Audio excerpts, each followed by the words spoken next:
Yeah,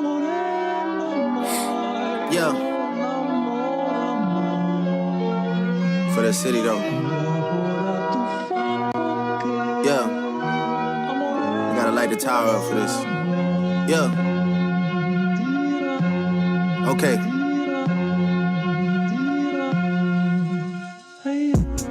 Out in the six, I'm a national treasure. The niggas that bad me gon' bad me forever. R.I.P. Kobe, but y'all niggas brokey. That's probably why y'all be shacking together. Capo and Leader got habits together. Like couples vacation, they packing together. Like rushing to finish, they'll slap it together. The charges like COVID, they'll catch it together.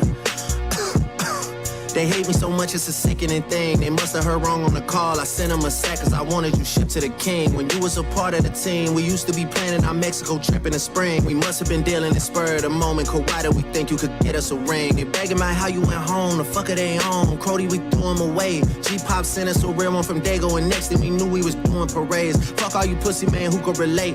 Might just go take me a walk by the sea. They diss on a boy till they blue in the face. I put all the faces that's blue in the safe. Really can't find me the words, you niggas is birds. I wish that I knew what to say. Boogie a block, I don't see a face. Your first time back since back in the day. First time lit since back in the day. We needed that chip since back in the day. My mind on the money, I'm racking my brain. And none of you pussies is acting the same. Yeah, none of you pussies is acting the same. None of you pussies is acting the same. Mind on my money, I'm racking my brain. Niggas is famous and still want some fame. They hit up my phone and try and explain. But this one I'm not trying to fix. This one I'm not trying to fix. Hey, don't stick around in the six. Don't stick around in the six. Can't believe niggas is grinding like this. I'm in the woods with the for that chat. You see the title, man. You guys know what's up. Wait, hold on. Let me check. Like, it's here, man. It's here. It's here. History's about to be made, man. May 14th, official. We're getting Iceman episode 4, man. And everyone's been wondering, including me, is this coming?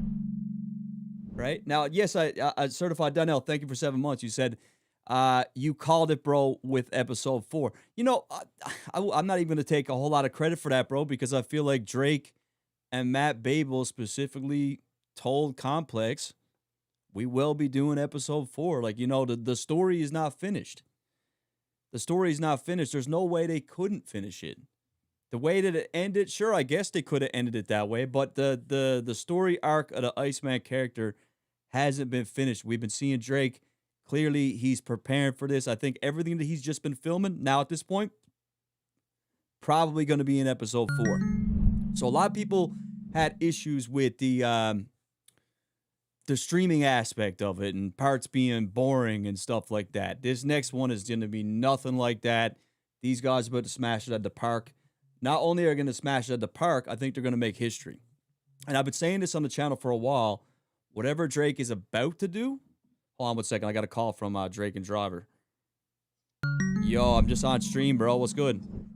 Yo, I just wanted to say,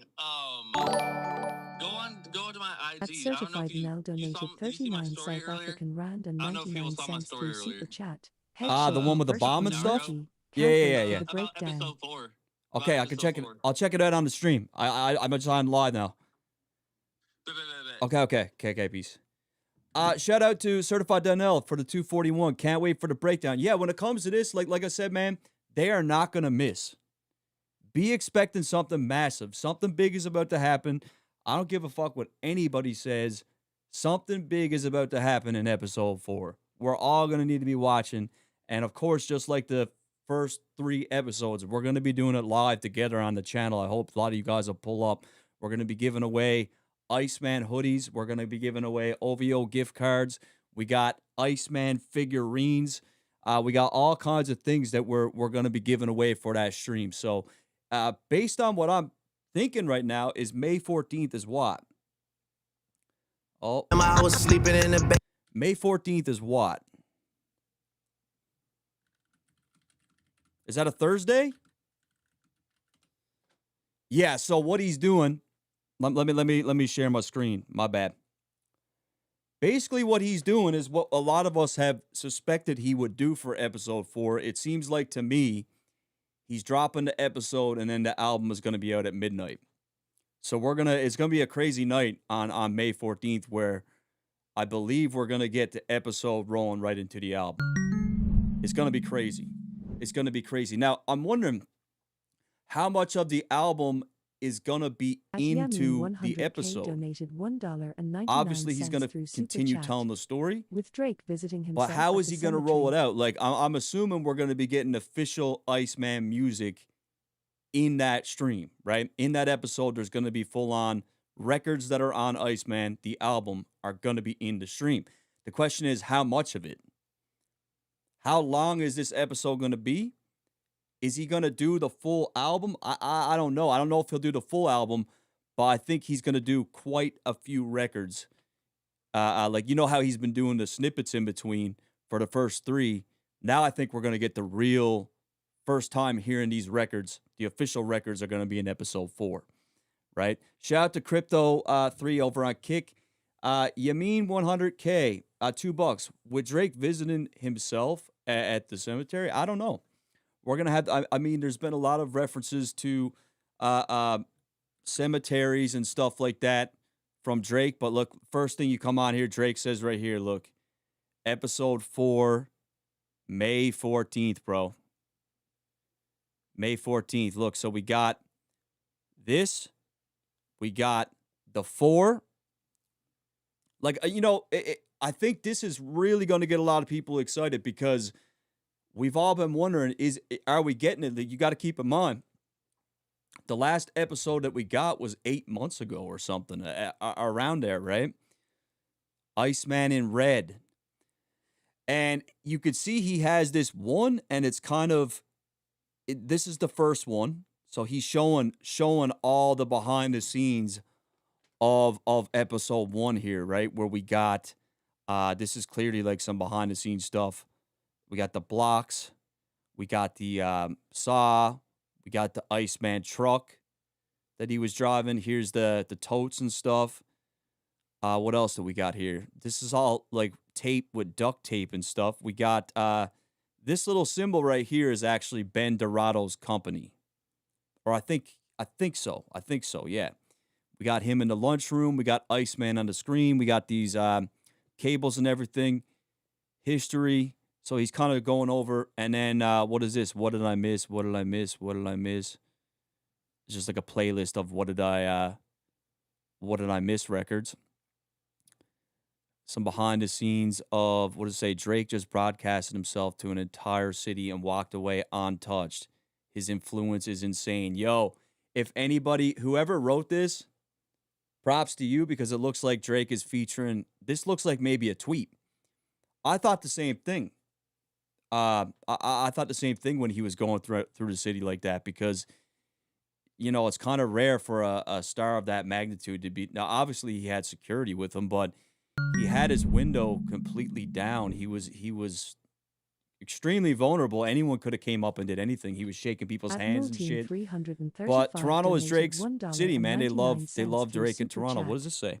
Album Iceman trailer, Night next 3 Shift post triple live disc, May stream 15th. 9 Porn p.m. emoji. So I don't know if Optical disc emoji. that's something for the employees who were in the shop. I don't know. Got Iceman up here. So he calls this 1. He's kind of bringing you back now. And we should start going through these episodes and really just for one more refresher. I know we did it recently. We got the Owls up here. City is Mine. Drake's big record in Toronto at the time. Here we've seen a lot of these things. These are all snippets of what we saw in episode 1. Right? Nothing new there. Nothing new. Then we got episode 2, which is designed a little bit different. Like you could see 2 looks like this. 1 looks like this. 1 is all blurry. And I've noticed a trend with these blurry type visuals from Drake with the zine and with Plot Twist and Iceman in general. You get a lot of blurry things like this. And I kind of traced it back to It's a Blur tour is like the first time he started using this aesthetic. But yeah, so we got 1, we got 2, and then we got, of course, the Pinocchio. Here he is. We got Drake going through there. We got a little Iceman thing on top here. This is the first time I've seen this style of logo. And let's keep looking here. Okay, so now we got just it looks like he's printed these out too. So these are a part of a book.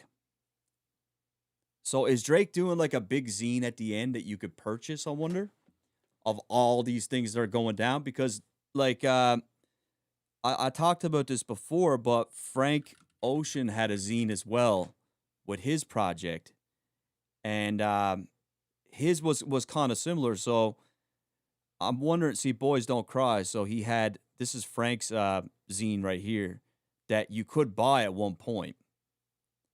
You could buy this at one point, but Drake appears to be taking these things and putting them in books. That would be pretty cool if you could purchase something like that. I would definitely grab one for sure. Definitely will be cool. Which one Drake? Which one Central C? So again, this is the part we got here, and then it's got crazy Iceman in yellow over it. Iceman episode 2 with the stop button, right? With the red button, almost, right? And then he got this is the first time I've seen this. It's which one, but it's backwards. It's backwards. Yeah. Yeah, they've just flipped it, right? They just flipped it. So that's episode 2. And episode 3, this is a little bit different than the one that he first posted, I think. We got the red 3 with the yellow on the outside and the black on the outside. We got what to me is the most iconic scene and shot in this whole thing. Not just the way that it's lit, like the coloring. Just this looks so cool, man. I wouldn't even be mad if Drake made this the album cover. We got all the executives up here. I think they're executives or shareholders.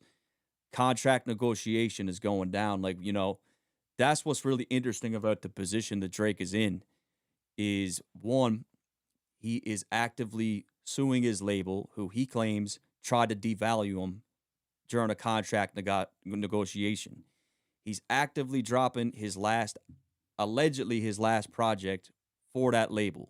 While he's doing it, he's trolling the executive, saying that he's dust, giving zero fucks really about the power that they have or the power that they think they have, which is pretty interesting when you think about it. So he doesn't seem like he's afraid of these guys at all. So something big is about to happen in episode 4 with Iceman. Something major is coming, man. I'm like, otherwise it would be pretty anticlimactic, right? First and foremost, we want good music. The music got to hit, right? Which I know it will. But I think there's a little bit more to this.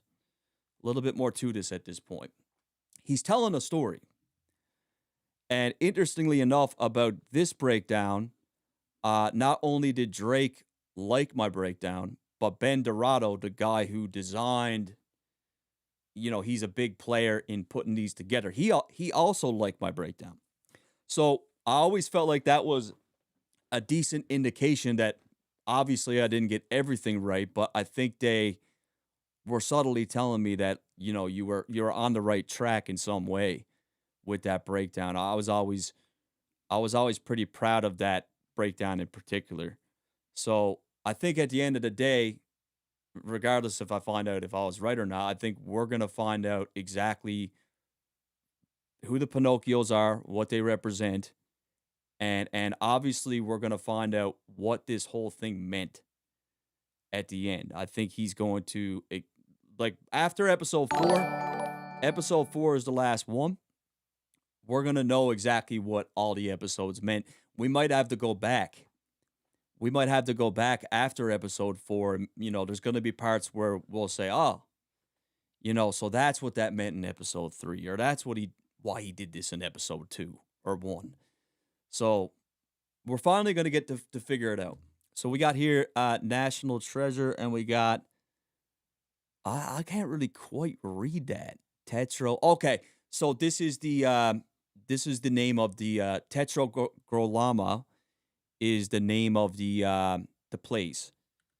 Tetragramma. It's the name of that place he filmed with the executives. Fuck, my spelling's pretty bad. Teatro.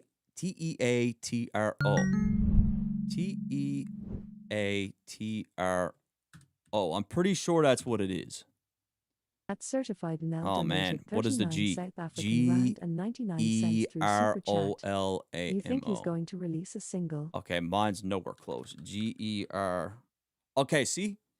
So this is the Girolamo Theater. That's where he filmed it at. So they got National Treasures, and then this is Via Moretti. So yeah, I guess they're just doing a callback to some of the places they filmed at. Like it's theater. So basically this is a theater, right? So by all indications, we're getting an absolute movie for episode 4. It's going to be crazy. I feel bad for any of Drake's haters right now because I know what he's about to pull off is going to be fucking crazy. It's going to be legendary. It's going to be historic. Nothing like it has ever been done before. And all these people who hated on him for the last 2 years are going to have to sit back and just exist. Exist. And for anyone who, anyone who was even a little bit fair to Drake over the course of this, I hope their content does well. I hope they, thrive in this because this is exciting, right? Especially for a channel like mine. Endless Nick, thank you for the follow. Album trailer next, 3 posts, triple May 15th. Yes, it could be. I mean, that is a really, really good theory, bro. Really good theory. Damn. Yeah, because look, we got Yella 1, Six donated 2, $4.99 3 through episodes. Super Chat. When you So do you dropped think in it'll that be video 3 disc? you previewed that showed everything people 3 said disc about would be him the crazy last 2 because, years. okay, for We need episode that 1, we before got album. which one? Which was him kind of firing on everybody, this, that, and the third. Second episode, no, we got which one? Which was like, him going at people and stuff. Episode 2 was which one? Which was kind of for the ladies. Episode 3, we got Doghouse, which was kind of Drake in that newer age bag. So is he going to have one disc that's, him going crazy, obviously. One that's kind of like got a bunch of hits and bops on it. And then another one that's more experimental. I don't know. But I do like the 3 disc theory. I think at a minimum it's going to be at least 2. But who knows? Certified Donnell, when do you think he's going to release a single? I don't know if he's going to release a single because if you look back at his Complex interview, right? He specifically said that he's tired of these cookie cutter rollouts, right? He's tired of the, look, this is Drake speaking right here. What I hate is the redundancy of this formula approach that's ingrained in our brains from early label days. Single, video, album cover, etc. So because he said that, and again, in this interview, he said that they were dropping an episode 4 and that it will be the best one yet. If you scroll to the bottom here, I'd encourage people to read this on Complex because it really goes over just how much work went into these live streams, right? But he said right here, Drake might be the episodes are not done. The Iceman episodes aren't finished. The full story has yet to be told. The finale will be our best work, Drake said. So there's always been an episode 4 plan. Eventually, it seems like it stopped, but now it's back. So we're ready, right? Yella 6 with the 5. When you drop in that video you previewed that you showed everything people said about him the last 2 years, we need that before the album.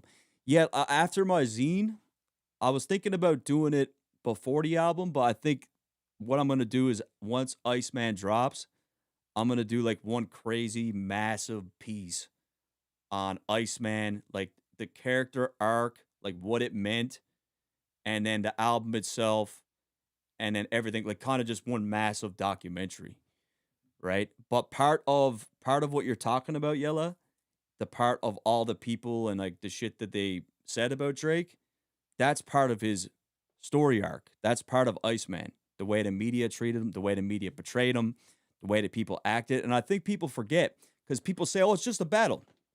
No, you got to see how disgusting these people act. In fact, I was watching a YouTuber just a few days ago, and she was looking at Drake's dad, Dennis, right? And she was going, this man is a fucking disgusting father, terrible human being. And it's like, how ignorant is that? You don't know him. Like, you don't know anything about this dude. But that's the way that, I guess he's been portrayed. Like, when you think about someone like Dennis, both Pusha and Kendrick used Dennis as a weapon against Drake. And this is the byproduct of that, right? But, yeah, so all that stuff you're talking about is important to Drake's story, the way the media acted. So thanks for the 5, Yella. Thanks for the 5, Elise. Drake might be about to pull the Frank Ocean Blonde move. Fulfill his contract with a stream using a loophole and immediately drops album independently. Now, the thing is about that, though, right? And I've thought about this too, exactly what you're talking about. But apparently, Frank Ocean forced a contract change, and I think it was Lucien who put it in place. Lucien Grange, it was streaming exclusives. It was only, he changed streaming exclusives because what Frank did, he was signed under Def Jam, which is under UMG, right? He owed one more album. Now, while he's doing this album, which was Blonde, he does this dud album. He puts it out that counts as the album. But what he did, and this is where it gets interesting, he goes behind UMG's back to Larry Jackson from Apple, who now owns Gamma, who's also very close with Drake, we'll say, right? So Larry Jackson played a pretty big role in the finesse, or allowing that finesse to happen, because Larry provided Frank with the platform to drop Blonde through Apple. Certified now So if we look it up, South African rand and 99 Larry cents through Jackson, super chat. Will we get the 100 Frank clicks deep dive? Ocean Need that. finesse. Larry Jackson relationship with Frank Ocean. He's the former, okay, so look, it says right here, right? Larry Jackson was the former Apple Music Global Creative Director. He was instrumental in facilitating Frank Ocean's 2016 independent release of Blonde by securing an exclusive Apple Music deal. So basically, while Def Jam thought Frank was doing this album for them and UMG, he was in cahoots with Larry Jackson. And Larry Jackson said, okay, we'll give you 15, 20 million. You could drop Blonde on Apple. After that happened, Lucien Grange said, nah, we got to do something to stop this from happening. Like, we can't have everybody doing this. And that's exactly what happened. Basically, what Lucien put in place was that he put an end to these streaming deals. I don't know if he put something in the contracts that said you got to wait a certain amount of time before you could drop an album. I don't know if I've seen anything about that. I know people are saying that. I heard Axe say it, but I don't know if that's true. Apparently, Lucien Grange, this is when it first happened. Apparently, Lucien Grange this week emailed top executives outlining streaming exclusive deals by Universal artists. The decision was very possibly born in fury after Frank Ocean's bestseller In Waiting Blonde slipped through Grange's fingers. So that's what he did, right? That's what he did. So the interesting thing about Larry, too, and like we've talked about this before, is Drake's ties to Gamma. Because now Larry owns Gamma, and the crazy part about it is, like, we'll do Family Feud, right? Is scheduled to be read by on Drake. May 15th. Family Feud, we'll go Family Feud lyrics.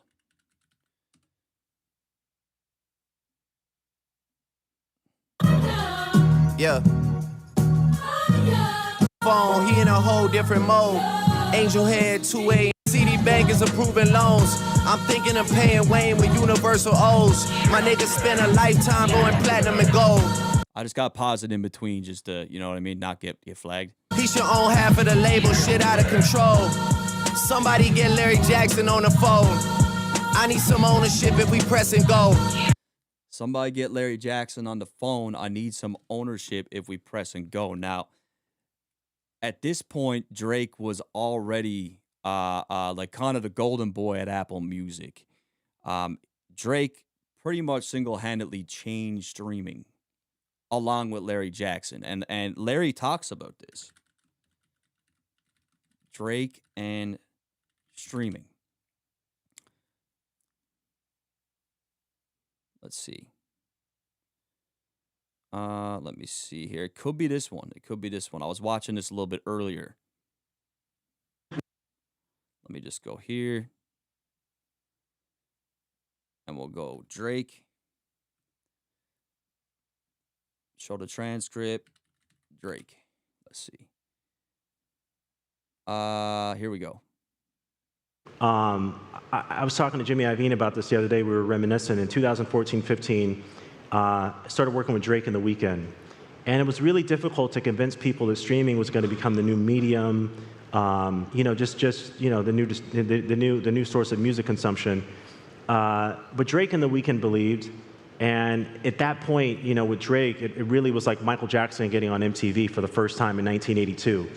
It was a game changer, and that's what's actually those moves are actually what helped to usher in hip hop and make it what it is on streaming today. So, from that perspective, I think we're well positioned. With my history at Apple. So he brings Drake into the fold to get this streaming thing go. Drake essentially becomes Apple's golden boy and like really the poster child for streaming, more or less, right? He was like the one for that. He talks about MTV with Michael, and I think that is Michael. I think it was the Thriller that was showed on MTV, right? Yeah. So it was a groundbreaking 14-minute music video short film that premiered on MTV December 2nd, 1983, not 1982, though it supported the 1982 album. So yeah, Michael kind of ushered in that era of like, you know what I mean, that part of it. Drake ushered in the streaming era. Our ability to plug into physical in the way that we can now, like no other. It was Billie Jean. Yes. You're right. It was Billie Jean. So that changed everything when that came out, right? Company. I wasn't born yet, so.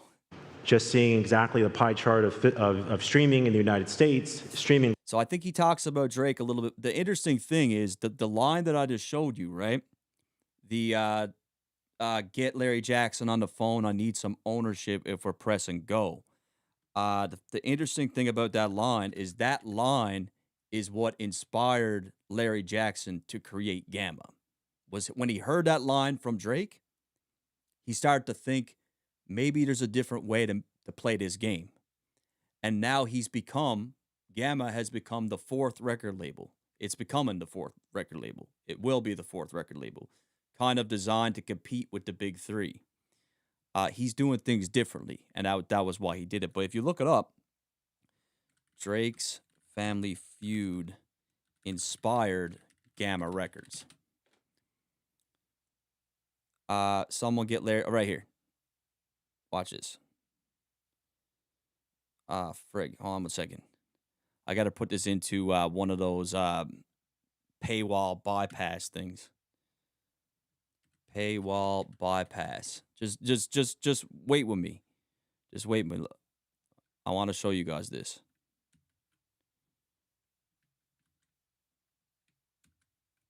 Oh, did I not copy it? Hold on. Bear with me, chat. This is really interesting. It's something that a lot of people overlook. Oh, put this here. I was on my girl's laptop, and her keys are different than mine. So it's like my Control C, Control V is not quite working like it did. Just bear with me. But this is important. This is important. Trust me. $4.99 through Super So we're Chat. showing you the article here The boy real coming quick. for vengeance. Ice emoji. And I'm trying to go emoji. through. Let's go. Dirt, Yeah, what you fuck. think of Oz's countdown timer? Something coming tomorrow morning. Okay, here it is. It's showing it, but come on, man. I hate this. At DayY4J donated $4.99 through Super Chat. Is this it? Let's No, not it's get all too much blurred hopes out. up. It's all We blurred see out. how There must be another disappointed way we for me were to with find it. 1 episode second, 3 chat. My SMH bad. LOL. My bad. I hope the album only I'm just trying to 18 find this real songs quick. max. It's only through them, eh? That's the only article that posted it. Let me try option 3. There must be another site for me to use. Do you guys know another one of these bypass paywall things? Bypass paywall. I think there's a plugin I could get for it. Welcome to paywall. Okay, let's try this. Try with this one. Okay, nope, definitely not going to that one. Try with this one. I think this one works. Sorry, chat. My bad. I hate dead air time, you know? We're here to try to entertain a little bit, right? But damn, is it ever slow. I'll do a few super chats. So who we got here? Will we get 100 gigs deep dive from Donnell? Thank you again, bro, for the super chat. Yeah, I feel like the 100 gigs really needs to be a part of, because I think that was the start of ICEMAN, really. That was the very first part of it. The fact that he called it plot twist as well. Like, what's the plot twist? Right? We're going to find out. We're going to find out soon what the plot twist was, right? Shout out to Noah over on Kick. Drake and Jiver, 3 months of membership. Yo, can you see my recent X post? We will get there, my friend. We will get there. Don't worry. $2 from Mystic G. The CN Tower is scheduled to be read on May 15th. That's crazy. That's crazy. Oh, come on, man. Like, none of these work? Okay, here, we got it. I think so. God damn, man. What the hell? What is this? Bro, this is janky. Anyways, let me explain it to you. Basically, Larry Jackson said that Family Feud, when he heard that line from Drake, he basically decided to create Gamma. Rumors have circulated that Drake owns a piece of Gamma. We've seen him, we've seen him working with 4 Bats. We saw him working with Ross a lot. We saw he was supposed to be working with French Montana. I don't know why that record didn't go through. And then obviously Sexy Red, Low Shimmy is in the zine. Rumor on the street is Low Shimmy might be on the album. Super Chat. So Salute, a lot of Gamma stuff going it's time on. Now. Right? Buckle up. So the CN Tower is red, eh? Let's see. CN Tower light schedule. Lighting schedule for CN Tower.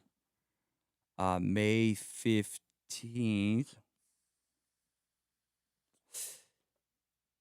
May 15th is red. International Vasculitis Awareness Month.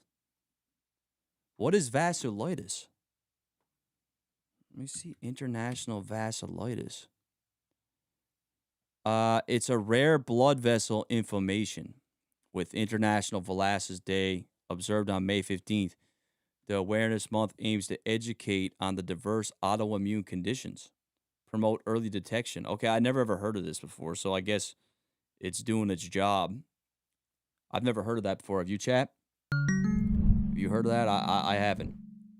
Interesting, though, like, it's crazy because he talked about, like, on the track CN Tower, not only, like, on the track CN Tower, if you look at the lyrics, at Drake and Driver, you are a real one. He says specifically the first thing, city is pretty when it's dead, it's just like a flower. What color is CN Tower? Is red tonight.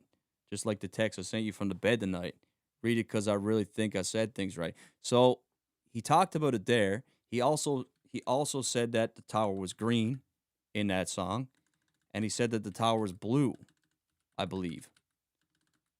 Or maybe he didn't. Yeah, he said the tower is blue, green, and red. He had a track called Blue, Green, Red that got removed. I believe Blue, Green, Red never made it, right? Blue, Red, Green. I don't think this track ever made it onto streaming, if I'm not. So they said they removed this because of a sample issue. I don't know if that's 100% true. We'll have to look, but he foreshadowed this whole thing. He called this Blue, Green, Red. That was about a year before the CN Tower record came out. He drops the CN Tower record, mentions the colors of blue, green, red for the tower. On National Treasure, he literally starts out by saying, I'm going to have to light the tower up for this one. Now we're seeing actual visuals of Drake filming a video at the tower. If we look that up, I know a lot of you guys probably seen it, right? Right here. Oh, it's been removed. Okay, let me go find another one. Fans think Drake is shooting a music video at the... I mean, Twitter is probably a good spot to go. So I'm just trying to explain all the connections to the CN Tower, right? CN Tower. See this one here? So this is Drake. And the tower is red in this one. Red and almost looks like red and yellow. So, yeah, that's like pretty much the whole history of Drake with this. Like one of the first things we got from him on 100 gigs was blue, green, red. Let me look. 3 months, post up. Okay, I got all those. Let me see. Oh, Christian with the 5. The boy coming for vengeance. Let's go. Dirt. What you think of Ozzy's countdown timer? Something coming tomorrow morning? Yeah, we got to look at that too. We got to look at that countdown that he did. He had a 48-hour countdown, and I do know that Ozzy is, based on what I've been hearing, he is a producer on the album. I think he's on more than one record probably too, right? But so he would know. It was interesting that he posted the timer. Maybe we are getting like a music video or something. I just feel like the way that Drake has been doing everything so far, whether it be through the explosion or the ice sculpture or the zine or the streams, nothing about this rollout so far has been conventional. It's been completely different than what anyone else has done, really. So he's finding a new way to do things. So if he drops a single or a music video, I'm going to assume he's going to do it in a creative way. It's not going to be just like, here's the video. So maybe in 24 hours, maybe tomorrow we do get something, right? Maybe tomorrow we do get something. 5 from Day W. Let's not get too much hopes up. We seen how disappointed we were with episode 3. I hope the album's only 18 tracks math. Now, at the time, for me, I was disappointed with episode 3 because I was kind of led to believe that there was this crazy red button, right? And so I was pissed off about that. But once I started breaking it down, that was honestly my favorite episode of all 3. It was very packed with visuals and different things and like all the architecture. Like that's probably my favorite episode of the 3. So I think, like they talked about in that interview, they're taking all the things, the mistakes, listening to the feedback from people with things they didn't like, and they're incorporating those changes into episode 4. I'm not even going to say I'm going to get my hopes up. I know for a fact episode 4 is going to be crazy. It's going to be insane. I've been saying it for a long time. I think people are going to talk about what he's about to do for a long time. I think it will be historic. It will be historic. $2 from Nerd Nash. Salute Dirt. It's time. Buckle up. Let's go, man. Thank you for the 2, bro. Much appreciated. Drake and Driver, you a real one. That's my guy, man. That's my guy. Why not TO with the 256? OZ countdown was Switzerland local time here. Was it? For people calling him Oz, it's OZ. His name is not Oz. But I could see why people would say that, right? But his name is actually pronounced OZ. Countdown. OZ producer Drake countdown. Let's see. Drake ICEMAN episode 4. Everyone's getting hyped, man. This is huge, right? But yeah, back to the CN Tower thing, right? Like I'm just showing how much he foreshadowed this. Like this record came out a while ago. Come back to this track and see if like there's anything like, you know, because this track, he called it Blue, Green, Red, right? And that's exactly what we got. Adwinotio donated That's 2 exactly Swiss the way francs through he Super Chat. did the episodes. Yes, If you from go here when he back, posted it was that even time. to what Drake just posted, right? Blue, green, red. That is the order of it. Like, oh, this is plot twist. Hold on now. Like, and I think the best visual for it is what he just posted. It's bang on.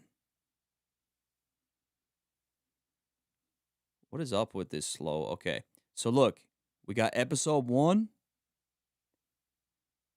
Blue, blue, blue. Everything's blue. Episode 2.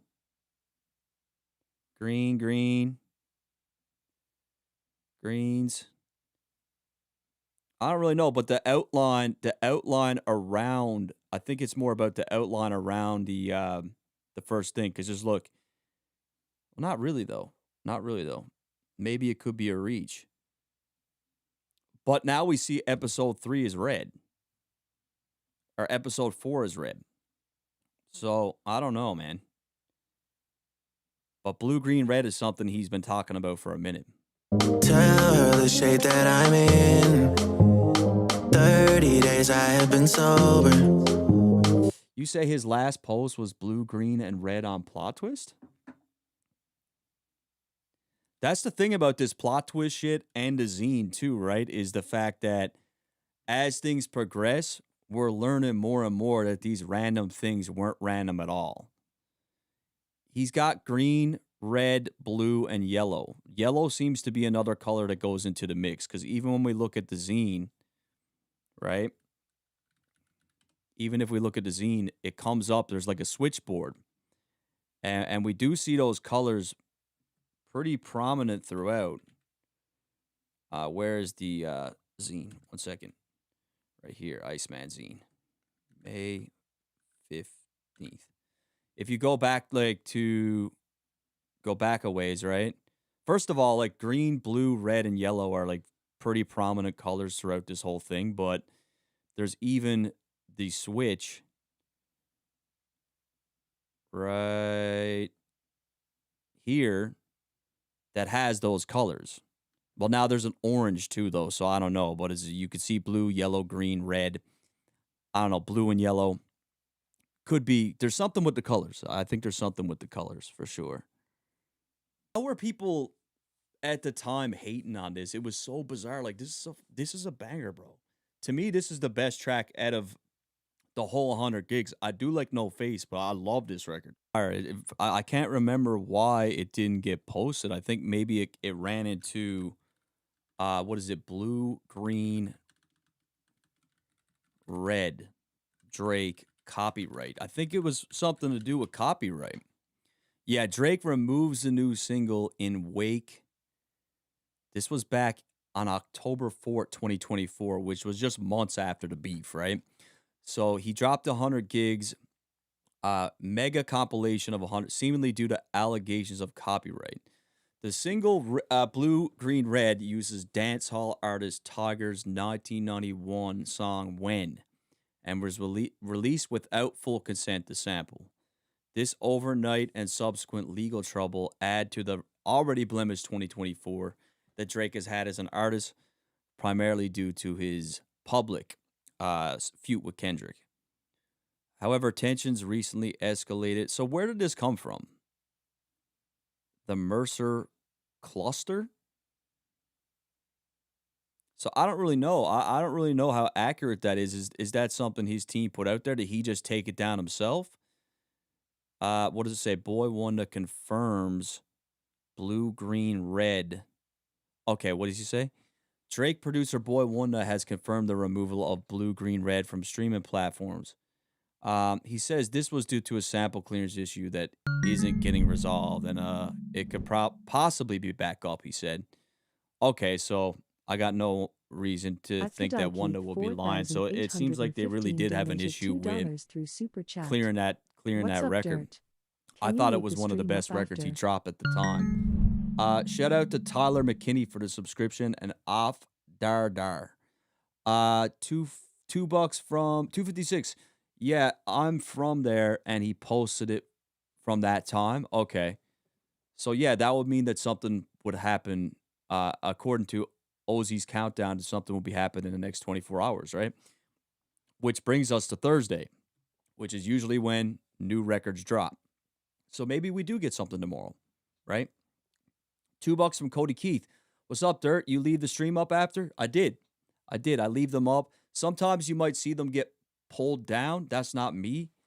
That's just the streams get flagged for copyright when I play the music, and they'll get flagged and then they'll get taken down. I just got to manually remove that part of the stream to keep it up. But yeah, all the Drake ICEMAN streams will remain up, and I won't be putting them behind a paywall because I want you guys to be able to watch the streams, right? Shout out to Padsworth for the subscription. Thank you. Why not TV? Nah, bro. I'm from Swiss. It was just local Reno time. donated 2 Okay. Swiss francs through Okay, Super local Chat. time in Swiss, No bro-in from 256. Okay, Swiss, it okay. was just Appreciate the local time. 256, bro. Thank you. So, yeah, with that said, I mean, chat, we're getting close. We're gonna find out exactly what's going on with this whole Iceman Pinocchio situation. At Wendell Obviously, Sebastian donated I'm 9 expecting to South see African rand and Pinocchios 99 cents through Super in Chat. episode 4. The Pinocchios are gonna make a triumphant return. If we go to Iceman episode 4 or 3, sorry, you know how it ended, right? And this is the condensed version. The condensed version, see, I think the reason why Drake's team put out a condensed cut down episode 3 is what they did was they removed, they basically cut out the fat. I think they wanted people to see the stream for what it was, like the story part of it, and all those long delays in between, like whether it be Drake driving or whatever. They cut that out to the main part. So if we're gonna watch this episode over, this is probably the one to watch, right? That's just how I feel. And then what they did was they overlaid the music on top for this part, which is I think people would have been okay with that. Yeah, that's just how. And I went bought a whip for my brother. Same body but 2 different colors. And I might just I get another. So he goes through there. Now, I'm wondering if a woman is going to... I think a woman seems to be a key to all this. Like, you know, this woman who Drake meets...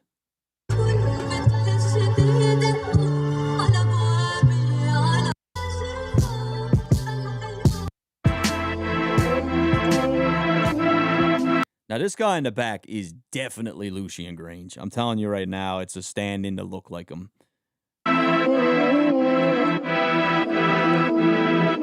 So, like, really, to me, do you guys feel like episode 4 should really explain this whole thing? Or do you think it's going to be still cryptic and we got to figure it out? Because I think it's going to be more specific. It's probably going to spell things out a little bit more.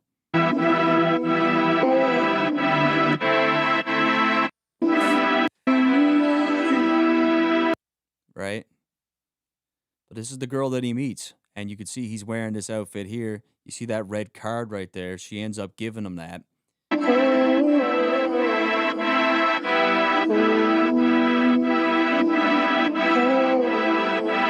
He goes in there and then he comes out with a completely different outfit. This outfit is really similar to the outfit he was wearing of the shot we just saw of him at the graveyard, right? With the long, like, trench coat. I guess this is a trench coat, right? Is it a trench coat? I don't know. Maybe I'm not, like, the most fashionable person. Maybe it's just, like, a business longer coat. Found out you lied. The nerve of you, I thought you would ride. Thought you would slide. So, a woman seems to play some sort of key role in this somewhere, right? And then at the end, of course, we get the thing that left a lot of people wondering what's going to happen next, which is when Drake gets surrounded by all three Pinocchios. He holds the bag out. No one seems to know what the bag is yet. Is the bag is the bag his music? His legacy? I don't know.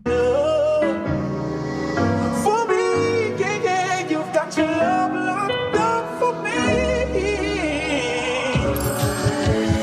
Iceman, baby, why you so So you can almost guarantee these guys are going to make an appearance, whether it's like one Pinocchio or a shit ton of Pinocchios. Maybe they'll have like a bunch of Pinocchios, like ones that represent the media, ones that represent even some of the fans. You know, there could be a whole lot. freeze the world, freeze the world, freeze the world, freeze the world. So in my breakdown, I always felt like, for this part, he's kind of like he switches his outfit and he's kind of playing along with the plan, but I feel like he knows already. Like I always felt like this symbolized the battle happening. Drake going into the battle knowing, look, I'm negotiating a Adreno Joe contract. donated 5 I don't know Swiss if it francs happened to through him in the Super Chat. past through the Drake Meek was the battle most or the streamed Pusha Spotify stuff or artist in 2 whatever, Swiss but states last year, and what he do you went think of into this ICEMAN battle rollout, kind of like a rating knowing on EP that they're timing, gonna pull some release fuck date? shit, right? But in order to expose him and catch him, he kind of needs to play the game. So I always felt like this is him surrendering, making it look like he's submitting to him, but he's got a different outfit on. He's not the Iceman here. He's not the Iceman. He's a different character. Maybe he's Drake here, but this character that we've seen throughout all 3 episodes that wears the exact same hoodie, exact same outfit with Iceman on it. This is the Iceman character. And this person here is like a body double. Right? This camouflage bag first showed up in episode 2. And that's what he's kind of holding on to he's holding on to this thing for dear life. Freeze the world, freeze the world, freeze the world, freeze the world. They're about to get him. They're about to get the bag. Like he's holding out the bag, right? So the fact that we had like a clear contract negotiation going on here, and I always found this really interesting. The guy up top was something I noticed. Like when Drake first comes in, you could see he's right here. He comes in with the bag. He appears first on the same level as the investors, right? And all these important people. It's like Drake already sees himself as one of these people. So is Drake already an owner in some way? I don't know, but you could see a guy in all black comes up here. He's the only person wearing all black, and he looks at Drake and tells him to basically go down here, right?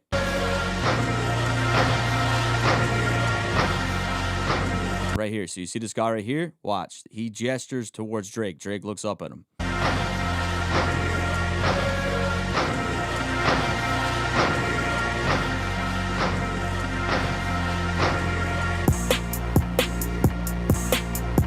And now Drake goes, okay, I'm going to play the game. I'm going to go down. This clearly to me represents a contract negotiation.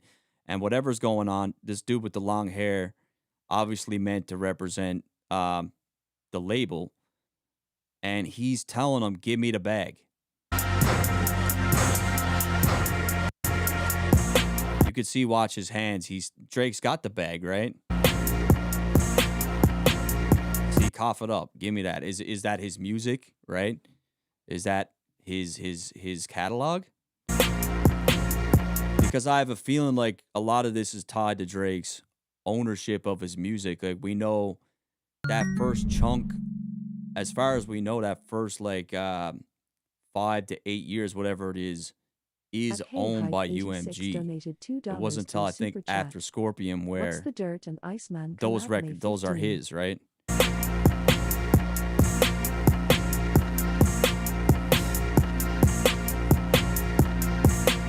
He's looking around. He's like, nah, I'm not giving you the bag.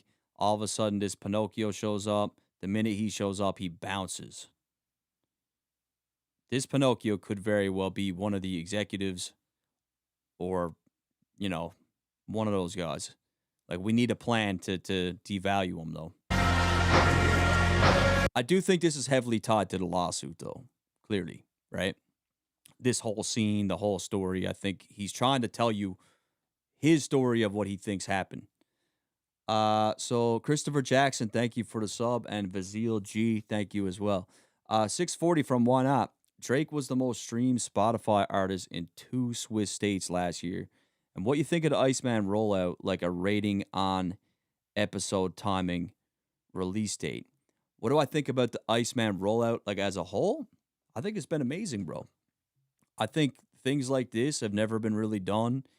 He's taken risk, the ice sculpture, all the stuff that he's doing to build excitement. I mean, all you got to do, I read something today, like you got to think how long Drake has been on Instagram and the fact that I think he's got 114 million followers, right? He's got 114 million 140 million people, and according to someone that ran the data, this here is his most liked. This is his most liked post in his entire account history on YouTube, on Instagram. It's got 4.8 million likes on it. So yeah, I would say that what he's doing is pretty successful at this point. It's causing a huge buzz. And obviously the people who even hate on Drake, they're going to use this as an opportunity to cash up with it too, right? Cash out with it too. Hey Hype 86, thank you for the 2. What's the Dirt and Iceman collab May 15th? That would be crazy. That would be crazy. But listen, I gotta be here to do these episodes, man. So like, nah, I got too much to do. Like we got work to do. We gotta watch. All this is playing out, with us together watching it. So Richie Purcell, thank you for the subscription. So yeah, you can already see people are getting really excited about this. I can only imagine now. So the author of the Japan Theory would like to present to you. Yeah, so like we got to let's see what Drake and Driver like, cuz he had a lot of crazy good theories. We've definitely talked about him on the channel. I mean, I could even get him to call in here. Let me get him to call in. Let me get him to call in. 1 second. We're going to get him to call in. I'll get him on the horn real quick. Let me go FaceTime. I won't FaceTime him, but I'll phone call him so you guys can hear him. All right? So let's give him a call. Can you guys hear that? I think this should work. Yo, what's good, bro? Yo, You driving what's or up, what? man? Let I'm me. driving. You're on stream right now with me. I'm shit. just gonna confirm with the chat that they could hear you guys. Could you hear him? Can you hear him?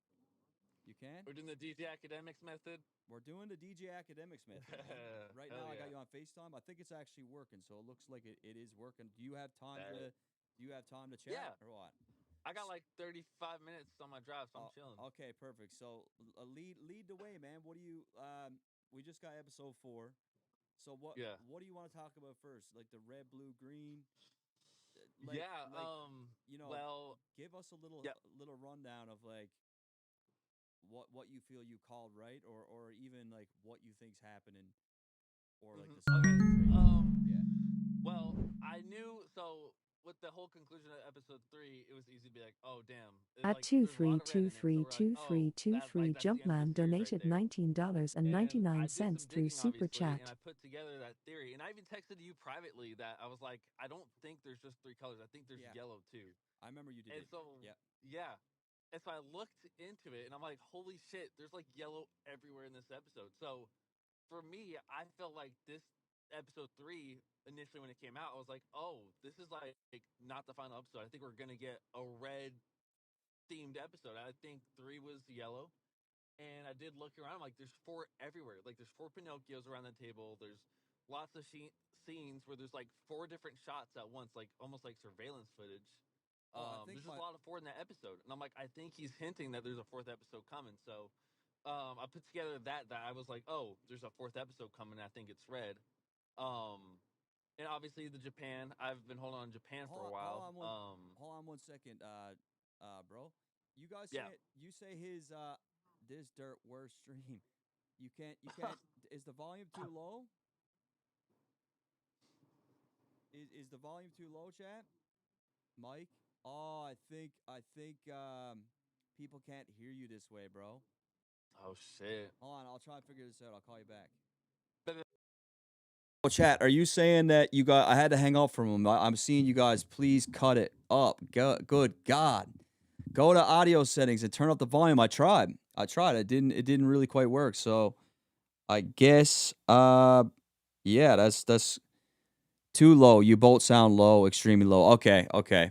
So I'm gonna have to get him to call in a different way. My bad. It was kind of just off the cuff because he had some really good theories around this whole thing, right? And I don't think there's anybody that's really dove into the plot twist, all the visuals, everything the way that this guy has. Like, he even goes crazier than me with it. Like, I didn't really look at the plot twist too heavily. Like, I was kind of looking at the episodes, but this guy found some really compelling clues. Shout out to Jumpman2323232323 Jumpman for the 20. Thank you very much, bro. Discord, you say he was good? You can hear me, but not him. Yeah, I always got troubles with Discord, man. I always got troubles with it. Like, I can never quite figure it out. So, certified Jared Drake via Instagram right here. 1, 2, 3. There you have it, man. There you have it. It's going down. Confirmed by the boy. Everybody that said the episode wasn't happening, y'all looking foolish right now. It's about to be cinema, a blockbuster. You know it's going to be crazy. And then the album dropping later that night. I can only imagine what he's got in store. We've already seen him shooting all kinds of stuff. Yeah, it's going crazy, man. Let me share this for my guy Pox, man. Let me share this for him. Shout out to all the dudes on the front lines, man. Got to light the tower up. Like, this is actually crazy. So he really is lighting the tower up. We got the Pinocchios going crazy on the timeline. The finale will be our best work. Exactly. Episode 4. Second to none with the $2. Drake did say he was big in Japan. Yeah, and that line always never entirely made sense to me because he's never been to Japan. And Drake did say by statistical data, Japan is one of his weakest markets. I always felt I'm out in Tokyo because I'm big in Japan was tied to that girl that him and Future were kind of both seeing. I think her name's just Tokyo. I talked about that in my push-ups breakdown. But yeah, we'll see. It's a pretty interesting line, right? I mean, if Drake called that from way back in push-ups and he really did show up in Japan, that would be crazy because that would validate that he knew the whole time, like what was going to go down, right? Or he had something planned the whole time, which to me ties back to even Family Matters with the Kojo line because he goes Kojo. He says, Anthony sets out the plays. Kojo be charging you double for none. And then he says, nowhere to hide, which was Kojo's LLC. Nobody knew that. Like, the only person that knew what he was talking about here was Kendrick. That's why he says, you know what I mean. And then even in Red Button, he talks about bots again, where he goes, even when you pad the stats, okay, here, I'll do it this way. He could call him this way. Hey, okay, if you want, I think we'll do it the Ack way. Let me just make sure that they can hear you. Okay. I need to find out where the volume comes from. Okay. And if it doesn't work, if it doesn't end up working somehow, you can check my X post. Like, I explained a lot of what I wanted to. I got a lot of shit off my chest. I'll be honest. I actually got a lot of shit off my chest. Okay, I think, chat, can you guys hear Drake and Driver right now? Can you guys hear him? Let's just make sure that they can hear you. I think they probably can because it's like this new iPhone. It's pretty loud. Yeah, they're saying they're saying it's good now. So you say go to your page, right? So just land it, man. Land the plane. Let us know exactly like, you know, what you think about everything. Yeah. At Jake So I think HX9QF donated a few $1.99 things. through Super Chat. Like I In said CN initially, Tower, he talks about being in off Tokyo, episode 3 dropping, Japan. I was kind of unsatisfied with it, as I think a lot of people were. They're kind of upset about it. And I did digging into it, and I'm like, there's a lot of 4 in here, 4 Pinocchios, 4 like shots of like different camera angles like at once. So I was Yeah. like, I think there's a 4th episode. And like I texted you privately, I was like, oh, there's a yellow. I think yellow's a color. And so I looked, and yellow was everywhere in episode 3. So I was like, oh shit, I think red is the 4th episode. I think that's the final one. And then I don't know. I honestly, I don't remember how I got here, but I looked in the plot twist, and there's lots of like horses and shit. And I'm like, wait, the 4 horsemen of the apocalypse. And so I did digging, and I'm like, this whole thing, this whole like scheme, you could say, by Drake seems like it follows like the pattern of the 4 horsemen. So I'll just quickly go over it, where it's the first horseman's conquest, and I said that was like Drake gathering all the evidence, like USB and all that kind of shit, like footage, lines tapped, that kind of stuff. That's the first horseman. That's conquest. Second one is war, the horseman of war, which was, I said, the battle of 2023. It was 2024. 2024, damn. And then the third horseman is famine, and you see that with the 3rd episode. It's been forever since we got the 3rd episode. Yeah. Drake's been starving the industry, so I'm like, well, then what's the 4th horseman? That's the horseman of death. And so I said, that's the red button, is the horseman of death. And So you see on the magazine, what is this there's thing? that horseman. So what is this thing that you posted here, like with the like it's like a black and white At sketch of like Nico 4 _ horses, donated people are rotting them. $1.99 through Yeah. Super Chat. Like did One you of find Slides that has a somewhere, or is that Japan off Plot website Twist called itself, or is that ICEMAN. just White check mark emoji.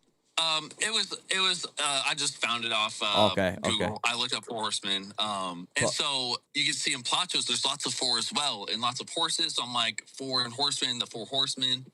Let's see. Yeah. There's a lot of horses. Yeah, I remember A seeing lot a of lot of horses horses. on there.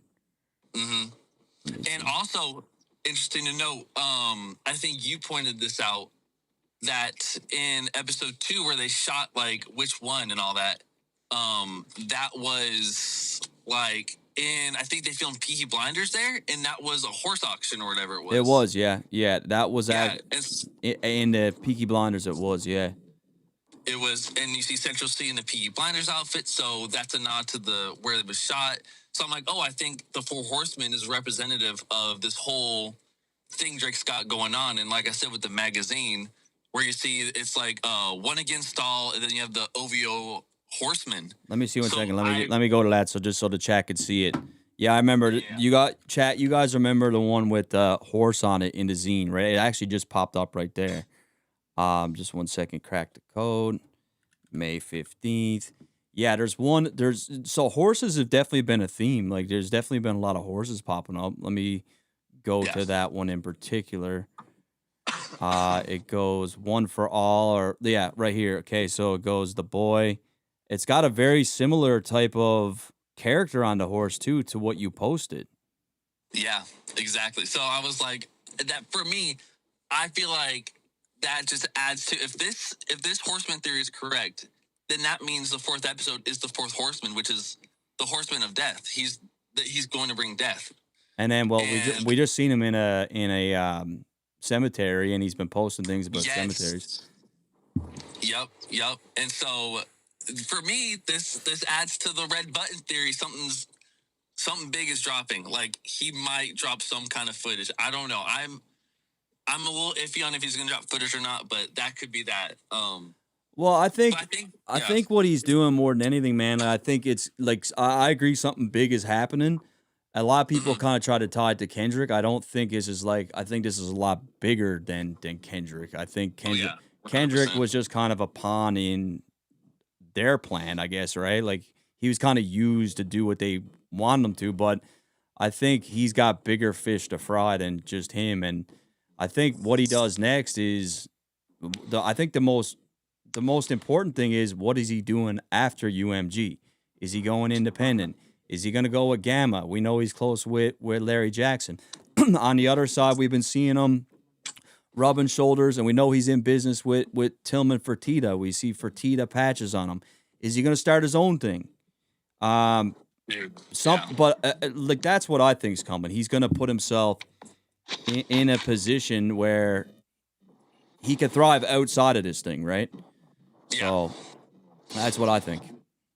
No, 100%. I definitely could see that. And I'm not 100%, like I said, I'm not set on it being footage or whatnot, but something big we can all agree on is coming. Oh yeah, one of the people in the chat just said too that a Mustang is also a horse, and yes, there's a Mustang in. Oh shit. Yeah, in that zine, right? There's a Mustang, yeah. Yeah. I think the other thing that I don't know, I really feel like Japan is it, and I think I posted to X and on my story that the white background with the red fort is very super similar to the Japan flag, like almost identical. Oh, like the white and the red, you mean? Yeah, with the red fort. It's like centered perfectly. It's I don't know, maybe I might be reaching here. But Hey man, Japan's listen. been popping up. When it comes to theories, that's the fun in it, right? Like, 100%, yeah. when things don't come true, it's it's just a theory. So yeah, it does have. That is kind of like the Japan thing, yeah. Like if you go Japan flag, and Japan flag is a red button essentially, right? It is, dude. I don't know. Japan plays some role in this. Like, I am actually 100% on that. I just don't know what it does. Like, if it's the location, because we're just assuming it's the location. Japan could be like a symbol. It could be like, I don't know. It could be much more than just a location. So, Well, yeah. I mean, yeah. when I look at the Japan thing, like I don't think you can ignore how much visuals have come up that are Japanese. Like even with some of the cartoons and characters in the zine, there's like so much inspired by Japanese cartoons, and you know what I mean. Yeah. Even that Boss pedal, like that the guitar pedal, that was specifically made in Japan. Like there's a lot of stuff like that. Oh, yeah. It's whatever it is. I think Japan plays a role in somewhat. So, yeah, me that's too. Pretty much everything. If you call the Japan thing, bro, you will be goated forever. Dude, I'll give myself a pat in the back. Bro, no. If you call this Japan shit, bro, we're gonna make sure everybody knows it. You know what I mean? You will get your flowers. Trust me on that. I appreciate that. I appreciate that. But yo, bro, I'll let you go, man. Thanks for calling in. Obviously, keep in touch. We do anyway, but yeah, like episode. Okay, how about this? Before you go, what do you expect from episode 4? What do you think? Like, how long do you think it's gonna be? Do you think it's gonna be like a movie? Like what? Like, what do you think? Well, I think in terms of length, I think it's gonna be. If I had to say, I think he hasn't taken this long just to slack off. There's a reason he's taken this long to get this prepared. So I think we honestly get over 2 hours. I think it's going to be like a whole feature film. I think it's going to tie up everything.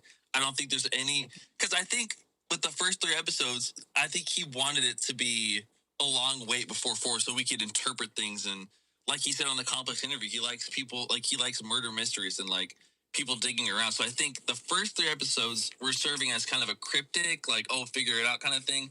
I think he's going to make a statement. He's going to be very clear about it with this episode. Yeah, that's what I'm thinking too. Like any of the doubts or theories that we had about what transpired in episode 1, 2, and 3, it should get buttoned up pretty good in episode 4, where we know exactly what the story is being told and like what the final result is.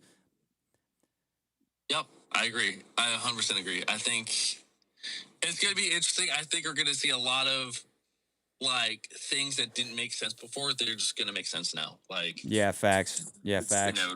Yeah. I agree, bro. Well, yo, keep in touch. Thanks for calling in, man. I hope your theory comes true. I'm rooting for you, bro. So, I appreciate that. All right, buddy. Have a good streak, bro. Okay, bro. Don't give up. Keep it going. Hey, I'm gonna keep pushing. Keep pumping out the theories, man. All right, bro. Don't listen to those guys on Twitter that are hating. I said my piece. Do your thing, man. All right. All right, bro. Okay, brother. Okay, bye. So yeah, that was Drake and Driver calling in. Like I always get him to call in here and there because he does an insane amount of work on his theories, right? And obviously, I'm just as nerdy. So, me and him have some good combos. This is a good stream. I like your work a lot. Thank you to Ultimate Gemini. Thank you for the 2. I appreciate that, man. I'm excited for the stream when the episode happens. So on the 15th, the 14th, I want all you guys to join me because, one, we're going to have some amazing prizes. Like, I'm working with the ICEMAN factory in Toronto. They got some one-of-one pieces that I'm going to have up for grabs for people to win. So these were actually things that, the things that I'm getting from the ICEMAN factory are actually things that you can't get on the shop. So when you go to the shop, you can see some of the things that Drake was wearing, right? So you could see, obviously Drake wears this one, right? This Carhartt ICEMAN zip up, and then there's the hoodies, and then there's the t-shirts, right? But what they told me they're giving me is it's like a coat, a Carhartt coat. It was 101. They were kind of just doing designs and trying to figure out what would work. So there's a few like pieces that they got as trials that they're just giving me. So that's gonna be sweet. Justin Brennan, shout out to you for the sub. So yeah, we're gonna have these. We're gonna have an OVO gift card. We're gonna have if music is available, if he drops the music that night and we get physicals, I'm definitely gonna scoop several vinyls and give those away too to people in the chat. So I want to do a massive giveaway for this ICEMAN thing to celebrate it and celebrate the community, right? So this is gonna be dope. So what else we got here? Drake did say big in Japan. $2 from Jake. Thank you, bro. In CN Tower, he talks about being in Tokyo, Japan. Does he really? Drake CN Tower lyrics. Tokyo. Oh, back with the plan at night. Cancel Japan tonight. Tokyo down for the boy. But the plane is on land tonight. That's crazy. Yo, if this all ties up like this, man, like, it is going to be nuts. If he called Blue, Green, Red from the Blue, Green, Red track, National Treasure, he claims he's lighting the tower up. May 14th, the tower's red. He's got a track called CN Tower where he mentions Japan. If that stream happens in Japan, that is going to be completely insane. Completely insane. And I hope it does because I hear people saying all the time, oh, Drake is not deep. He's not capable of... Listen, man. We had a track called Back to Back at one point, all right? We had a track called Back to Back. We had... Well, we need to look at the artwork. The back-to-back artwork, all right? Calling it back to back. The fact that the Blue Jays won the 93 series over Philadelphia 2 years in a row. He's going back to back. He got bro on the cover smashing a home run. Like Joe Carter. That was crazy. That was crazy strategic. So Drake has been doing things like this. It's just like a lot of casuals don't know how like deep he can get, right? Shout out to Austin for the subscription. Thank you, 5 for Mystic, my guy. The zine page with the colored switches is pulled from an album cover, then modified from a Japanese music group called Dinky Groove. Interesting. Yeah. So a lot of those things, it's like even the pedal, right? I found the exact pedal that they use. They just like changed the color of it so that they're making everything this exact same color. People are getting really excited. I mean, we're 8 days away, right? The 6th right now, 7, 8, 9, 12, 13, 14, 8 days away. So I got to get my zine breakdown out in the next week. For sure. It's just so much, man. Won't be leaking any ICEMAN features, but you are in for some unexpected treats. This is what this At Hey Hype Insider 86 Hub do the donated same. $5 through Super So Chat. I think I know a couple Drake will features release on it, Whitney but and Kendrick kid well, paternity test at this and point reveal I that don't. one of his kids I'm is not from one of both the insider grandmas. dudes where I'm into leaking things that I heard or whatever, because I find unless it came really direct, then it's just hearsay. Thank you for the 5. Hey hype. Drake will release Whitney and Kendrick kid paternity tests and reveal that one of his kids is from Dave Free. Nah. But hey, who's to say there's not some truth to that? Drake said that everything he said in Family Matters was facts. Right? I see people hating on Heart Part 6, but I think the Heart Part 6 is going to be the most, and Family Matters, they're both going to age incredible as the years go by. I think the perspective will eventually change. I think it already has for some people. Now we want the episode 4 and the music. We real fans. No, he said May 15th. May 15th is the album. May 14th he's doing the ICEMAN episode. So either he does a listening party style movie for the episode, or he at the end it says Iceman midnight dropping, and then does maybe he does a listening party there. I don't know, but what I have been hearing is that next week there's a lot of big things going on in the city of Toronto.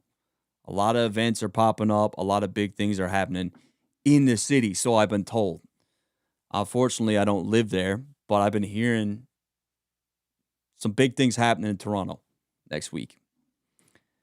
I think 1, 2, 3.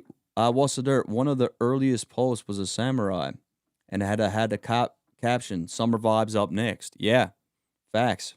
I remember that. I think Iceman episode 4 ends in Toronto. Yeah, on one hand, I would love for Drake and Driver's theory to come true, but we have been seeing a lot of things being shot in Toronto. Drake is definitely actively filming in Toronto. There's no doubt about that. Now, who's to say they didn't film stuff in Japan? I don't know, but I kind of am with Jared on this. I do think episode 4 comes back to Toronto full circle from episode 1. Let's see what else. Dirt, you need to move to Toronto. I've been thinking about it, man. It's mad expensive, though. I think we're moving to Kelowna, me and my girl. Where we're thinking about it. Kelowna is kind of like the California, Canada, they call it. I love it there, man. Nice weather. It's just beautiful. We fly into the 6. Look, if I got invited to the 6 for any reason, I would be there. I'd be there. But I don't know, man. I kind of got to do this stuff for you guys, too. Shout out to Next to None for the 8 months of membership.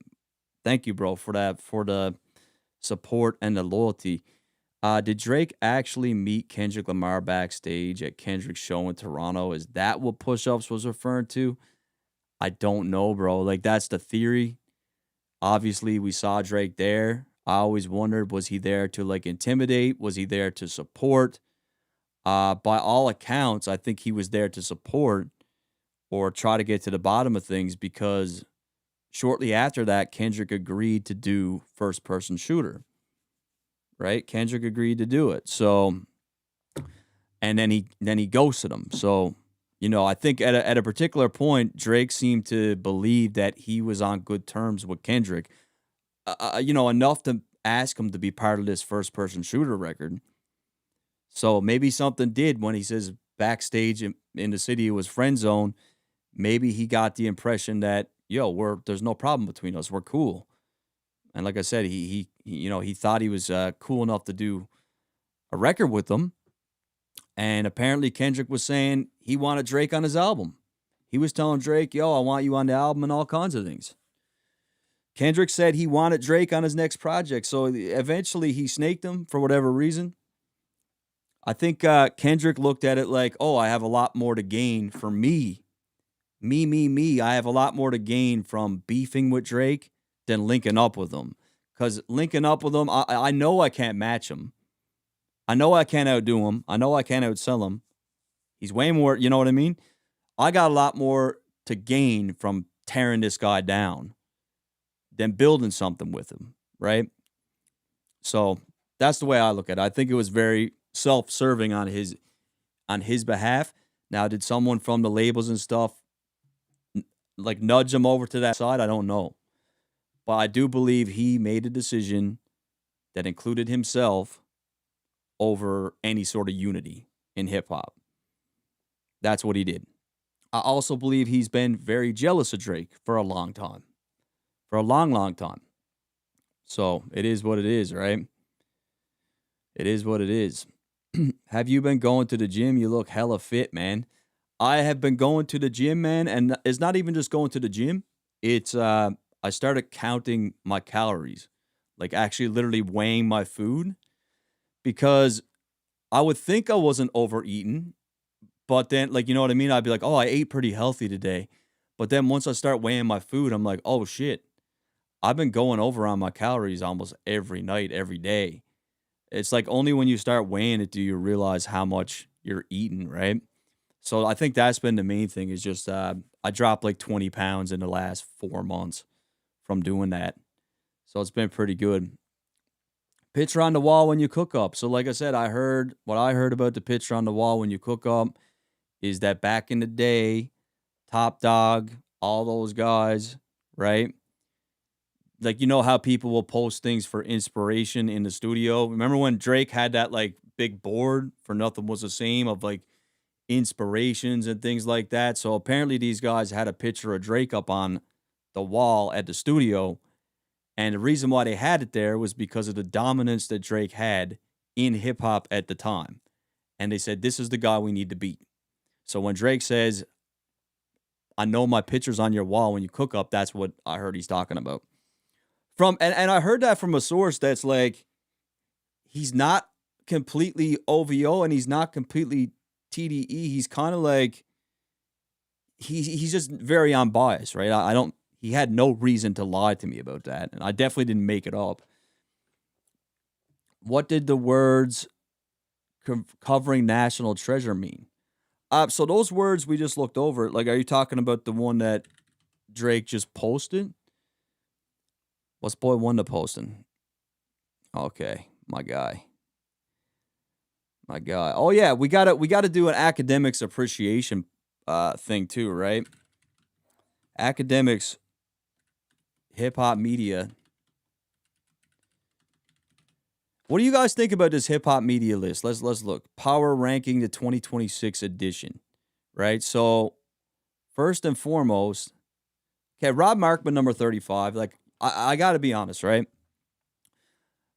I know a lot of people hate on Rob. Like, they kind of paint him as, like, and I know Drake even seems to not like him too much. But honestly, when it comes to this dude, man, I don't feel like he's that salacious with his content. Like, I don't take him as this, like, vindictive, negative media figure who's, like, you know, like, I just think he gives his opinions. I think he's pretty tactful. I think he's pretty tactful about how he does his content, honestly. And I watch most of his videos, personally. 34, Dante. I mean, this guy could probably be even a bit higher, maybe. Like, I think he definitely draws big crowds when it comes to these album reactions and stuff. Let's see who else. Who else we got? They put Elliott Wilson at 32. I wasn't sure what Elliott really, really did in the last year to really be on here. And this is like the thing about these, you know, outlets like Complex who got favor with people, obviously. There's politics. We got to put Elliott on here, you know, like, so they put him on here. It is what it is. But let's get to the main fish, man. The main fish is my guy, Ack, right? This guy, believe it or not, they completely tried to cancel this guy with a whole, like, the thing with Ack is he had that thing with that kid on the stream, right? Totally unacceptable, but people blew it, and I'm not saying I agree with it, but people really tried to, like, end this dude several times, right? And the reason why Ack is number one to me is because of the fact that I think he's just the most genuine person in media. I think he's unequivocally himself. I've seen it because I've become friends with Ack, And I could tell you guys this much. When my videos were doing crazy numbers during the beef, I had a lot of people that wanted to be my friend in media. A lot of blue checks. A lot of people who wanted to talk to me or wanted to, you know what I mean? Because I was doing numbers. Now, I haven't heard from them since, a lot of these people, right? So there's a lot of people who are very self-serving. Now, Ak seen what happened with me. He's seen my viewership obviously went down and stuff, but he never looked at me any differently.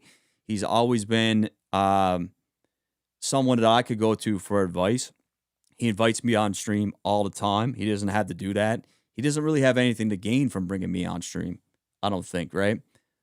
So I really appreciate Ak, man. You say unfollow? No, Ak is honestly like someone who is a genuine friend to me in this space. So I'm glad that he got this. I'm glad that he got this. And I think this is what he was talking about when he said, we're going to drink the tears of hip-hop media, because I can guarantee a lot of people don't want him to be in this position, but he works harder than everybody. He's very entertaining, and that's just it. Your name is Matt. We don't have to call you Dirt anymore. Yeah, I'd rather be called Matt than Dirt, but you know, look at clip from Rosenberg and Ebro said about what did they say? I can't imagine that they said anything positive. Academics, Rosenberg, #1 media. I would say probably Twitter is the best place to get this then, right? With Hot 97. No, well, I guess they're not with Hot 97. Let me go Ebro. He probably posted. The old man Ebro. Let's see. May 5th. I can't see that clip. If anyone wants to share it with me, they can. I could go I am Academics Academy. Oh, Academics TV right there. My God, Grant. Let's see. Marlon Hintz. Let's see. Bro is actually tweaking. They do a lot of Twitch stuff nowadays. We got this. We got this. Marin from Fresh and Fit reacts to top. Yeah, apparently that guy left the pod. I saw that. Academic speaks on X and lowering people. It looks like they didn't post it. I can't really see it. But this looks like there's like a projection. It looks like a projector on top of the CN Tower, right? It looks like Drake. That looks like Drake to me. It's interesting, you know, like as much like CN Tower is just like crazy legendary landmark in Toronto, but I don't think Drake has done a lot of filming at the CN Tower. I think what was the record he did where he was at the CN Tower? Guys, it was what was it? What was it? Is it Over? Did he do Over there? No, it's not Over. What's the one when where he's in the Toronto Blue Jays, the Toronto Blue Jays arena? Headlines. I think he did some shit at the CN Tower in Headlines, right?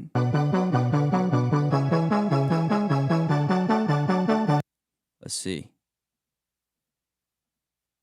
Oh, ooh, I needed that. And they want to see me pick back up. Well, where'd I leave it at? I know I exaggerated things. So this is him. Okay. This is him right smack down in the arena. I thought there was some stuff about the... Okay, I think he's in the CN Tower here. Is he? Mr. Old Drake, girl, don't tempt me. Yeah, this is the elevator, I think, of the CN Tower that brings you up and down. If they don't get it, they'll be over you. Yeah, you could see he's in the elevator here. That new shit that you got is overdue. You better do what you supposed That's pretty fire.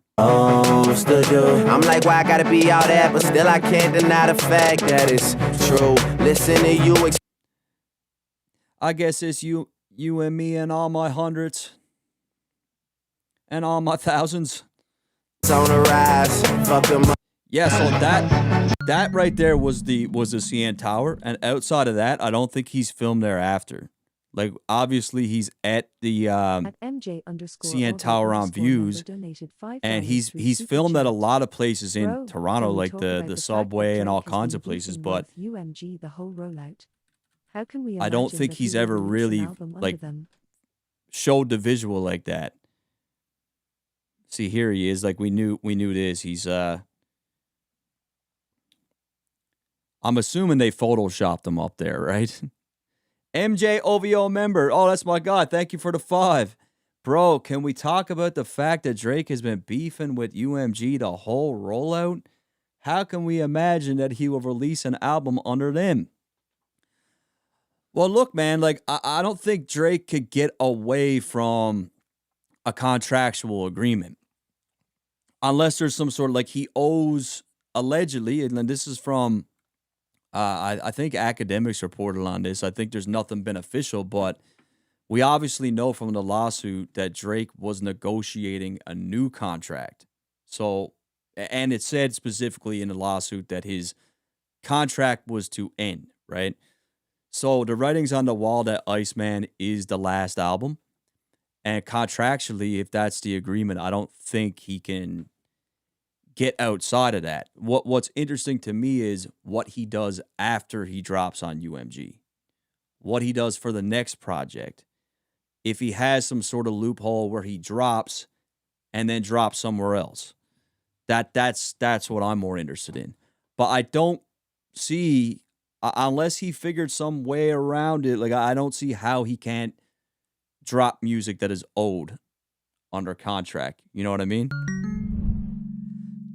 Mason Burgess with the 5. Thank you, bro. Dirt, I sent you a DM on the gram in regards to the low Mason shimmy Burgess, gamma conspiracy. Kind of donated interesting what I think I tied together. $4.99 Okay, through what Super is your Dirt, I sent you a what's DM your on the name on gram in IG? regard to the low shimmy Because a slash lot of gamma these conspiracy. DMs go Kind of to interesting like what I this think I tied together. hidden folder or something with the way it's set up. Let me look here. I don't want to show my DMs. What's your name on what is your name on Instagram, my friend? Chime in, Mason, when you can. You joining tonight? You joining okay tonight? Act tonight? Am I joining Act tonight? I might actually. I should hit him up. I probably will be on there tonight. Maybe. He usually asks me to. It's Mason Berg. Okay. Let me look you up here, man, to see if you're in the request. Mason Berg. Holy shit. Okay, I got you. So he says, Dirt, I thought something, I'd point something out to you. I watched the stream when you looked at Low Shimmy was signed to. You said Larry Jackson mistakenly when it was Lamar Jackson, who is from the same county in Florida as Shimmy, I believe. Lamar has some sort of label, New Era, and is aligned with Shimmy. This makes sense if you take notice of the jersey Drake is wearing in Chicago Freestyle music video when he's walking down the stairs in the embassy. Just thought I'd point that out. Love the content. Okay, so let me see. So wait, let me look that up first. Lamar. But Lamar Jackson is, you said it was Lamar Jackson Gamma? The Gamma mentioned, are you sure, bro? Let me see. Low Shimmy. If you go Low Shimmy Gamma, it says is signed to Rebel Gamma, a media and technology enterprise launched by Larry Jackson. So he is under, like if you go to Gamma's website, right? We could look at their artist. I think Low Shimmy shows up on there. Let's go. Gamma artist. So the people that they got on there, and if they've been growing pretty fast, right? You got to keep in mind that this label only came into play a few years ago. Back in 2023, he started. I don't think this is the exact same one, though. Let me see. Gamma Entertainment, maybe? Yeah, here we go. That other Gamma, I don't know what that was. So this is the official one here. So who do we got? We got, let's go artist. Menu. Here's the artist on Gamma. So we got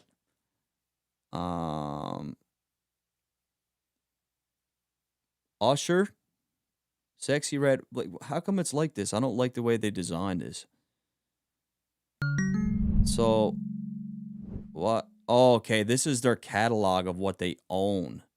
Yeah, because like the reason why the Snoop and Death Row stuff is here is because they own Death Row's catalog, or with Snoop, because Death Row, Snoop, they got Mariah Carey, they got Ross. I don't like the way they got this set up, bro. $5 through Super Chat. Like, I just want a list of the artists. I don't want to scroll through these albums. If you're reading this, it's not a label. They call themselves not a label. Why do we think that is? Yeah, Kanye is another person who's been out in the, let's just say Justin Bieber, Lauryn Hill, and Jamie Foxx joined Gamma for the first ever Grammys after party. Kanye West reportedly signs a deal with Gamma. Larry Jackson signed Mariah Carey. Under Armour enlists Gamma for new Steph Curry spot. Snoop Dogg Sexy Red products bring $420 million in revenue. It's interesting. It's really interesting, this whole Gamma thing, and how things play out. Right. Let's see what else we got. I gotta keep keeping up on my man Certified Jared, because he's always on the pulse with the Drake news too. So is Kirko. Let me see. Blueface says inmates backed Drake during Kendrick beef while he was still in jail. He was in jail in California too, right? What do you think about the Drake Kendrick beef while you're incarcerated? I think it was dope. I like shit like that, you know? Like, were you guys like getting hit to all the records like when they were coming out? Yeah, and shit? You know, everybody choosing a side. It's crazy. Niggas in jail like, man, I'm ready to go do it for Drake right now. We'll get out. Oh shit, my boy Mercules, Canada proud. Let's go with the 7353. That's my guy. Hold up, man. We gotta put a joint on by Merc, man, to celebrate that. We got Canada royalty in the building. We got to put on some Mercules, man. Let me see here. Go watch Mariah Carey manager. Now, this is a guy that really cracked the code with like social media and shit, right? Because I knew about him before he started doing this, but because I remember he had an album called Scars, which is an amazing project, right? And he started doing these freestyles over like instrumentals and stuff, and they were going crazy. I'm sure a lot of you guys saw his freestyles. Which one we gonna do? Which one we gonna do by Merc? Let's see. What we gonna do here? Are we gonna do a classic? Let me see. Yeah, he started doing these, right? He started doing these crazy freestyles and stuff. Like, look at this, bro. This freestyle got 74 mil, 60 mil. Yeah, this is how he really got it pumping, right? This is pretty old. This is 9 years ago. I gotta actually put on one of his joints though, right? Let me go. Something new. Appreciate the dono, Merc, man. Appreciate it. Latest. Let's do something off his latest. Let me see. Canada to Cali. Let's see. So this is actually, it's funny. We were just talking about Death Row because Mercules is, I believe, signed to Death Row. You see the 60 mil is crazy. Like, that's a lot of views, bro. My biggest video got 10 million. He's got a video with 60 million. Like, do you realize how viral that is? That's crazy. Rims on the whip going crazy. All these rings on my fist, man. I feel like Tom Brady. I thought I told you ain't fucking with me. I thought I told you ain't fucking with me. As a kid, all I wanted was a death row chain. 20 years later, and I'm repping death row, man. What's up? I thought I told you ain't fucking with me. I thought I told you ain't fucking with me. Grew up in Canada, but I'm good out in Cali. Everybody know my name from the hood to the valley, for real. Everybody wants something from me. Everybody wants something from me. Everything I know, I was top of the OGs. Boy, I stay getting. Yo, Merc, my boy Dylan did that tattoo on your head. You know who I'm talking about. He's out in Calgary now, but I think he tattooed that thing on your head. Like one of the pieces on your head he did. Money, my pockets is OD. That's a fact. But I had to learn nothing is free. I really had to learn nothing is free.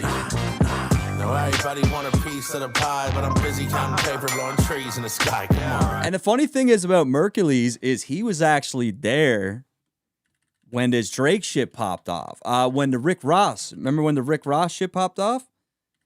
When Rick Ross got punched?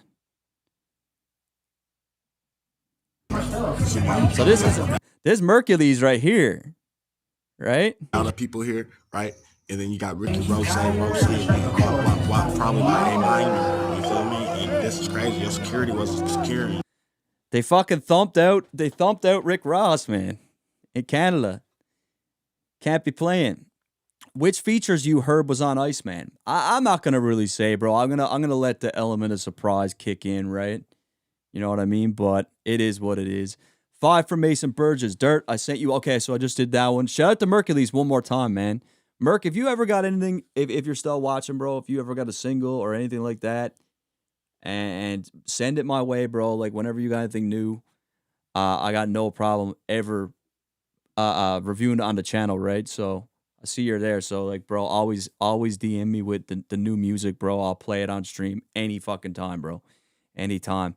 There's very few of us in Canada, man. Like, you know, so Mercules has been trailblazing. Well, I would say he's arguably one of the most successful Canadian hip hop artists ever, I would say. And like, as far as British Columbia goes, I think he surpassed pretty much anyone in BC that's ever a rapper. Like, obviously, Mad Child was huge too, but Merc has just done something completely different. So, shout out to him, bro.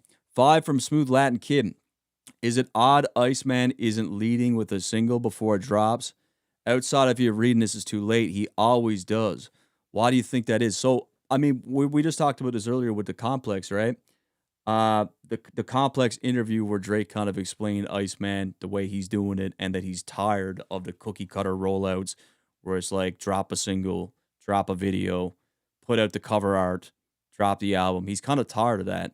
So if Drake does drop a single, I don't think he's going to do it in a cookie cutter way. I think he's going to find a creative way to do it, right? So, yeah, I think that's why.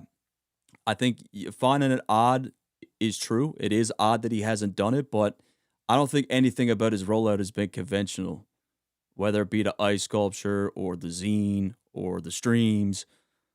Nothing that he's done really has been like with the status quo. So, you know what I mean? Mark McGraw with the 5. Thank you. Go watch Mariah Carey's manager interview about Drake. That's not a coincidence. Really? Who is her manager? Mariah Carey manager. Stella, I was signed with Range Media Partners for management following a 3.5-year stint with Jay-Z's Rock Nation. Previously, she was managed by Stella Bolchikhanov. Okay, so who is her new manager? Range Media Partners. If you could leave it in the chat, let me know who her new manager is. Long-term producer. Let me just type in Mariah Carey manager Drake. Mariah Carey is not managed by rapper Drake. AI is funny sometimes, man. $2 from Silent Treatment TV. Yeah, Mark McGraw, if you want to put it in the comments, bro, I'll take a look. With the 2, he was in the tower for I'm on one vid, I think. Was he? I feel like he hasn't done like a lot of filming at the CN Tower. I'm on one. Let's see. This must have a lot of views too. Like this must be 253 million. Yeah, this is a huge record, man. Huge. DJ Khaled is so like, he's such a character, bro. Just look at him. Oh man. Is this a CN Tower? Oh, it is. Apologize if I say anything I don't mean. Like, what's up with your best friend? Is he in the CN Tower there though? It looks like it's pretty high because you can look down here It looks like it might be. We still got Future the Prince. We got Nico. We got Noel. We got Mark. Yeah, all the same guys are still with them, man. We could all have some fun, believe me. And what's up with these new niggas? Is this the CN Tower, chat? There's not the tower, right? I think the tower is like fucking crazy tall, right? This is not the CN Tower. It's his condo in Biscayne. Okay. And why they Still got a condo up in Biscayne. Oh, look at Ross. could be purple or could be pink, depending on This is how you mix that shit. Money to be got. yo, like I would love for Drake and Rick Ross to like patch it up because I feel like they don't have any crazy issues, and I love their music together. I don't think that Drake really needs Ross, but I do like it when they make music together. Huh? Burning my chest, I bury the most cash and burning the rest. Walking on the clouds, suspended. Yeah, I don't think he was. I don't know if this was the CN Tower. I think this is out in Miami somewhere, right? Because you got Khaled, you got Ross. This appears to be probably in Miami. Shout out to Struggle Studio Gaming for the follow-on kick. Thank you. D-Money149 for the subscription. Thank you very much.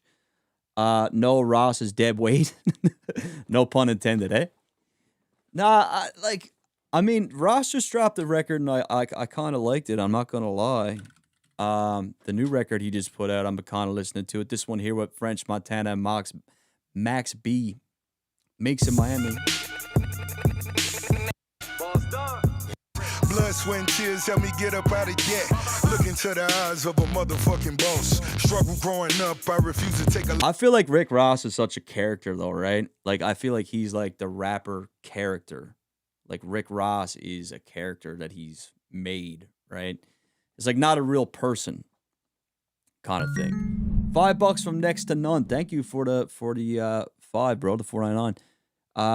Can you pinpoint when exactly Ross and Drake fell out and what for? Well, apparently it was over this record. So first off, they fell out a couple times over the years, right? First they fell out, I believe, over the Meek Mill and the Meek Mill situation because Meek was signed to MMG. So I think Ross obviously distanced himself from Drake at that point. But they eventually squashed it. And I think Money in the Grave was kind of the first record they had done in quite a while. And we got Splash Brothers with French Montana, and Ross was supposedly on this too. And according to Ross, Drake sent a cease and desist to get this record taken down. Now, I always felt like this was like I love the way, like I love when Drake raps like this, right? Like this is the Drake. This is some of my favorite Drake right here. The way he's going in on this. Whoa, whoa, whoa, at the top. Yeah, on double MG, I fuck a rapper's wife. She ain't even my type, but I'll make the sacrifice. Have her splitting thighs like she working Gladys Knights. Yeah, I was never nothing nice. Niggas know the real secrets left in hidden hills. Bought the whole. What's wrong with Max B, man? He's such a legend. Did it all the time. Gets out and does a song with ex-correctional officer. Make it make sense. That's actually pretty fucked though, isn't it? Like, yeah, he just did his bid, never told, kept it solid, and then he gets out and he's just like, yo, let's link with Rick Ross. You know what it is though, bro? It's the fact that Ross and French Montana are both under Gamma. And I think like this just whole working together thing is just part of how they're trying to build the label, which is also crazy that Drake, again, like this is another Gamma reference where it's like Drake seems to be supporting a lot of Gamma artists. Street up and I got it for a steal. Middleman lined it and I cut him out the deal. Turn cutthroat for real. I was on a ride while you boys are sitting still. I've been on a high while you boys are on the pills. And God forbid I die, man, you boys ain't on the wheel. Yeah. Hey. Cold world, baby girl, but I ain't from the Ville. Cold world, baby girl, but I ain't from the Ville. Not a politician, but I bet I pass a bill. Yeah. Niggas try to copy sound, but they never had to feel. Lucci and Mia just like Kobe and Shaquille, but we never even chill. And that's the reason going independent, it just never had appeal. Plus I blew up independent, blew up independent. I bought her an apartment so I knew her like a tenant. All the verses tailor-made for you to get offended. It was never unintended. String her ass along, I'll thread her through the needle. Backyard Tiger Woods worthy for the eagle. Number 2 and 3 is like Madonna and the Beatles. I ain't worried about you people. So apparently this verse, like, which is pretty far, if we're being honest, apparently that verse caused a riff between French Montana for whatever reason. Like I can Google it. French Montana Splash Brothers. And yeah, Merc, you're right. Like, it's kind of,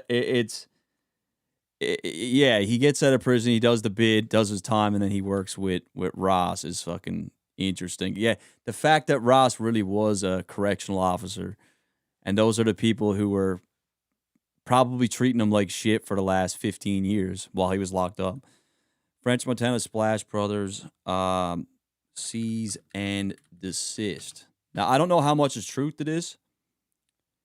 So Drake scrapped a verse on French Montana's track Resurfaces after Rick Ross diss. It was set to arrive in 2021, with reports at the time saying Drake called off the release due to the fatal Astro World crowd crush. 3 years after fans first expected to hear French Montana and Drake together on Splash Brothers, the track has re-entered the discussion amid the Six God going 20v1. Towards the end of the stream, end of Rick Ross, Drake dissing Champagne Moments. Let me see. I unfollowed you because you sent the motherfucking cease and desist to French Montana. Okay, he put this at the end. Just wait for the ad, chat. On the way to managing your energy and earning rewards? There are many paths you can take. Maybach music. Fish tanks. I'm ready, white boy. Huh? I know you got your Dockers on with no underwear, white boy. Yeah, you had that surgery, that six-pack on. That's why you wearing that funny shit at your show. Rick Ross is fucking funny, though. We got to give him that much. He's like a comedian, bro. You can't hide it, nigga. White boy. Wait, he says it at the end, right? Niggas holding them sticks. Yeah. You old motherfucking stun of your life, nigga. Give Weezy some more money, nigga. Give Rap-A-Lot some more money, nigga. White boy. Yeah. Biggest. Maybach music. You ain't never want to be a nigga anyway, nigga. That's why you had operation to make your nose smaller than your father nose, nigga. I unfollowed you, nigga, cause you sent the motherfucking cease and desist to French Montana, nigga. You said the police, nigga, hated on my dog project. That one the same white boy that I seen, nigga. Yeah, so this is like a Rick Ross claim. He claims that Drake basically stopped French Montana's bag from that record. So apparently he unfollowed him when that happened, and he's like, fuck Drake, why would he do that? So yeah, I think this is where it comes from. Perhaps, right? Let me see here. Can you 5 from Mark McGraw? Okay, thank you, bro. His name is Damien DeMizza, Mariah Carey. He talks about Drake and DeMizza. Yeah. He's a legend, bro. Let me DeMizza, Mariah Carey. Is he interviewing Mariah Carey? DeMizza talks about dating Mariah Carey. Drake. Where am I going to find that, bro? I don't know which exact episode that would be. If you want to send me a link to it on IG, just let me know. Shout out to Mike Ozent Pekaski for the subscription. $2 from Think444. Thank you. Do you think Kendrick will step on the album? Look, man, I'm not one of those people who's going to fucking sit here and be like, look, that Kendrick can't, he's incapable of popping out with a hot record, right? You know, I do think he's more than capable of doing that, but the question is, how much does Kendrick want his legacy tied to Drake? people are already claiming that Drake gave him like a stimulus package for the beef. Drake brought his career to its peak. So, for the last 2 years, that's kind of all we heard about.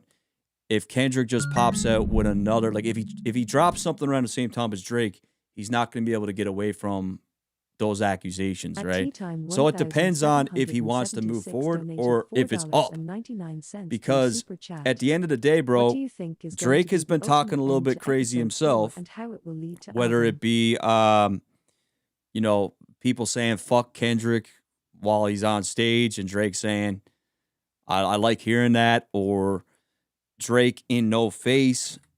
Drake he's coming with this like aggressive type energy where if you're Kendrick, who's definitely someone who I would say is strategic and plans, I would say he already got stuff waiting. If Drake tries to take something there again, right? I don't think that's going to happen. I don't know for sure, but like if I'm Kendrick and people are claiming Drake got this red button, At Funny Corns, he's going to drop it.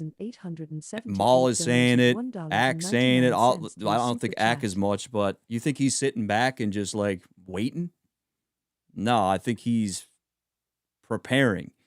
So it'll be interesting. What I do think is that Kendrick will drop into proximity of Drake. Like, I don't think he'll drop the first week, but it's possible he drops music in the first month. I could see it. I think he's a petty motherfucker too. So it'll be interesting. $5 from Tea Time. What do you think is going to be the ultimate end to episode 4, and how will it lead to the album? So what I think episode 4, like at the end, and I have no idea really what's going to happen, but I think it's going to be revealed where he's going after UMG. I think that the grand reveal of it will be, is Drake gone independent? Is Drake with Gamma? Is Drake re-signing with UMG? I don't think there's any type of signs that he's going to re-sign with UMG, but it's interesting because if UMG has a part of his catalog, especially the earliest, like the most valuable part, which is like Take Care, Nothing Was the Same, like if they own stuff like that, he's kind of incentivized to work out a business deal with them and to renegotiate. But, if I'm Drake and, he's claiming UMG did all these terrible things to him to try and like destroy his career and devalue him and being called a pedo, and if what he's saying in his lawsuit, if he really believes that they did that, then for me, there wouldn't be a dollar amount that could make me go back with them, if that's what you really believe happened. Because at that point, you're really sacrificing morals and self-respect for money. And like, by all accounts, Drake doesn't seem happy with the way these record labels move. So to like kind of shorten it, I think Drake is going to, like, the end of the episode will probably announce what he's doing next, whether it be like a big business thing, something industry shifting. I don't know, but I do think something big is coming. Ross Mad Drake would $2 from Funny Corn Swag. Thanks for the 2, bro. Much appreciated. Let me say 2 from Smarty Jams. Ross Mad Drake wouldn't shoot the Gold Roses video. Is that really it? That's fucking old though. Well, that's not really. 6 years ago. Yeah. Just a video here. At Funny Cornswag 4,878 donated $1.99. Oh, Drake didn't do it, eh? When was this? When was this? Martin Music or 2019. And they'll never understand me. A lot of it. But we keep Till some other day, no. They let her wait till it's too late. my appetite. I'm going out of this. Party's the biggest. Price. My money bag heavy got me begging like. Pretty far record too. But what, did he mention something about that? Rick Ross mad about Gold Roses video. Are you just kind of like theorizing yourself? At Mark McGraw, what you think happened? 4,799 donated Rick Ross $2 drops through video. Super Chat. Rick Ross and Drake release Sent the link Carefully to you on Beautiful XMcGraw Gold Music Roses. Reviews. Rick Ross talks Port of Miami 2, Nipsey influence on Gold Roses. Rick Ross reunites with Okay, they reunited on Gold Roses. Let me see here. Sent the link to you on X McGraw Music. Aston Martin Music or Free Spirit? Chat to tell you to read the other one. I'd say Aston Martin Music, man. Wait, hold on 1 second. 1 second. 1 second. Let me just hear Free Spirit for 1 second.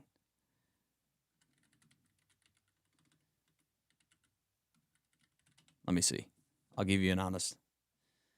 Tap my name on you, girl. I like. I know it's real. No name, incense burning, smoking out to my own shit. Got I would say Aston Martin Music still, to be honest. Ross Mad Drake. Okay, so sent the link to you on X. Okay. All right. Let me just pull this away from here so I don't. I'm getting better at this with not like exposing my DMs. Let me see here. Where are you at? Where are you at? McGraw Music Reviews. So, okay, here it is. Thank you, bro. If you look at the Drake case, really what it boils down to is he's trying to find out his value, his as a brand. And in the middle of contract negotiations, he said you turned off the bots. Do you know what I'm saying? Right. Yeah. So you devalued my platform in the middle of a contract negotiation to devalue me. And I want to know now, every artist has a ISBN number, basically. You know what I'm saying? And I think we've covered this before, but every artist has a number associated to them. So every dollar that comes in from Spotify, or every dollar that comes in from Apple, every dollar that comes in from all of these, he wants to see what's equated to that number. Right. Because they're only paying him for the streaming numbers. But with the added incentive of data and all of this stuff, the way that they have to account for it is a record played, a spot played right after it. So you're going to get, and if they click through, then the record kept you on long enough to do this spot and whatever their math is and all of that. Well, how are you getting $6 billion a year in profits, but only paying artists $1 million and the price per million streams hasn't gone up? Yeah. Do you know what I'm saying? Like, it's not. I mean, that's a mystery, though. Like, that's like me trying to figure out, like, exactly what YouTube is getting from ads. Like, it tells you, but how do I really know? Like, find out exactly what, if someone watches an ad in between one of my videos and I get paid X amount for every 1,000 views on that, like, what is YouTube really getting paid from that ad? You know what I mean? Like, how much more should I be getting, type of thing. It's essentially, that's exactly what he's kind of saying there, right? But for someone like Drake, Drake is obviously the most streamed artist. So being the most streamed artist, you're going to see the most ads. Like, his content, because it's being viewed the most, it's going to trigger the most ad revenue for them. So it's an interesting question, right? I get it. I get what he's saying. I think I've seen that clip before too. Lines tap. Why am I paying for a chat to tell you to read the other one? Let me see. Shit. Sorry, Lines tap. There's a bunch of them coming in. I don't want to miss any. Let me see here. Lines tap. FYI, my IG got disabled. I'm appealing to get it back. What did you do, bro? What did you do to get your IG? Like, you're pretty low key on there. What did you do on there? Damn. Let me see what else we got. So sorry about that, Lines Tap. Lines Tap, do you have my phone number? Because I should just give you my phone number, bro. Queens, get the money. $2. He dropped that feature with Keem, went nowhere. Yeah, I mean, where did that track go for Kendrick? I felt like that was one of the stronger hit-worthy songs on the album. Like, I figured it would do something. I honestly felt like the Too Short one was one of the more, like, viral type TikTok sounds. Like, Good Flirts. So he had two with Kendrick on the album, right? He had Good Flirts, which it's an okay record, but there's another one that's more hype. There's another one that's more like upbeat, right? Which one is it? Not Good Flirts. At Anthony Lettery 3,870 House Money? No, donated Kendrick is on two, right? $2.79 Let me just type in through Baby Super Keem Chat. Casino. I could have sworn Kendrick had 2 joints on there, right? Casino. Wasn't the Birds? Was it House Money? She out here going, work out the ground, pussy nigga. Yeah. This is it. This one got Kendrick, but Kendrick's only on the hook, right? Taking the favorable route, yeah, taking the favorable route, you pussy nigga. Yeah, so walk into the party. My semen, if I'm in this bitch, then I'm ready to crash out. I'm holding The thing about Keem too is I felt like he's like, for a lot of these, he's trying to sound a little bit too much like Kendrick. Obviously, he's inspired by his older cousin, right? But I felt like he was a little bit too much sounding like Kendrick on some of these joints. My mama so petty, she left me in back at the stash house. So yeah, no, you're right. These the House Money and Good Flirts didn't do what you know, he didn't get much from that. No, he didn't. At Smarty Jams, He did not get much from that. 368 from Mr. Sean Kumar. Thank you, bro. Drake should diss Kendrick. It'll revive his career. We just need hits only on. Oh, he shouldn't diss Kendrick. It'll revive his career. We just need hits only on the album so that Gnome can fade into the shadow realm. Now, listen, man. Like, I think Kendrick's kind of at a point too in his career where he needs to decide what's next. Like, obviously, are you going to look past what happened in 2024 and move on to being an artist and creating and curating, like, you know, because obviously GNX wasn't a typical body of work for Kendrick. It's certainly not like any of his other albums thematically or conceptually. So I think with Kendrick, he's just going to have to, we're going to have to see what he does. We'll have to see what he does. Do I think Drake's going to diss him? Maybe not. I think there's going to be some subs on there for sure. I do think he's going to. Now, is he going to double down and like go round 2 with it? I don't know, bro. Like, I don't think he is, but we'll have to see. $20 from Daryl Turner. Thank you, bro, for the 20, the generous dono. Drake survived something that destroyed MJ's image. I would say Drake is the one prepared this time. We've seen what Drake does off guard. What does prepared Drake look like? So I wouldn't even say Drake wasn't prepared for the battle with Kendrick, but I do think he kind of underestimated, one, how much Kendrick hated him, and two, how much a lot of the people around him that he thought he was cool with hated him. So it's a combination of two things. But I do think he kind of overlooked or underestimated Kendrick a little bit. And I think it comes down to just how much he really didn't like Drake, if you ask me. But yeah, we'll have to see. I agree that he has survived something that would probably damage most people's careers way more than it did for him. 205 from Anthony. Thank you for the 205, bro. Much appreciated. D Julius the Great. Thank you for the subscription. Welcome. Solid Treatment TV. Demiza's song Cruisin' is a classic. Check it out. I know it, bro. I know it. $10 from Smarty Jams. Drake was mad Rick Ross tried to put Pusha T on Maybach Music. 4. Ross removed his verse about, but the damage was done. Ross was pissed, tried to put Pusha T on Maybach Music. Pusha T, Maybach Music.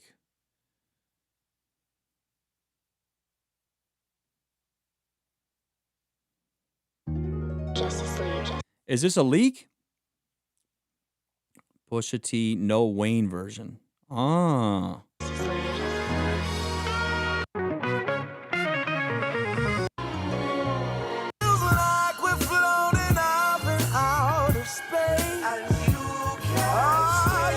Niggas switching the topic.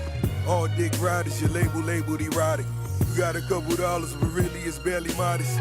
Couldn't sign me if you niggas was paying homage. Playing both sides convicted you. Just like you colored they nose. We talking skill set or popularity pose. When you speak truth to power, your popularity grows. Peers switch gears out of relevance or fear. When their name's not as hot as who they want to stand near. All you niggas. Okay, so you're saying something. There was a grift that happened over this? That's the first I heard that.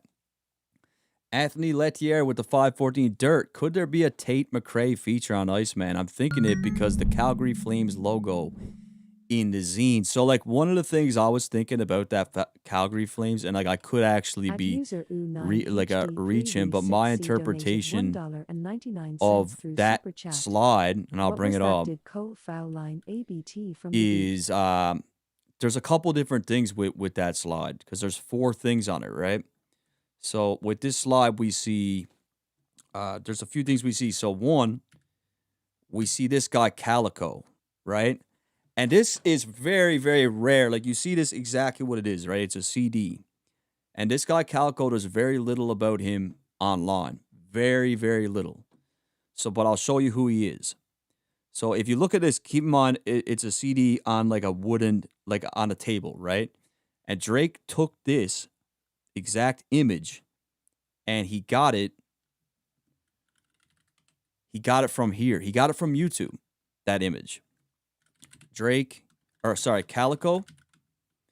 I think it's called Bonus Track Tennessee Rap, I think. So yeah, here it is. So you see the image right here, right?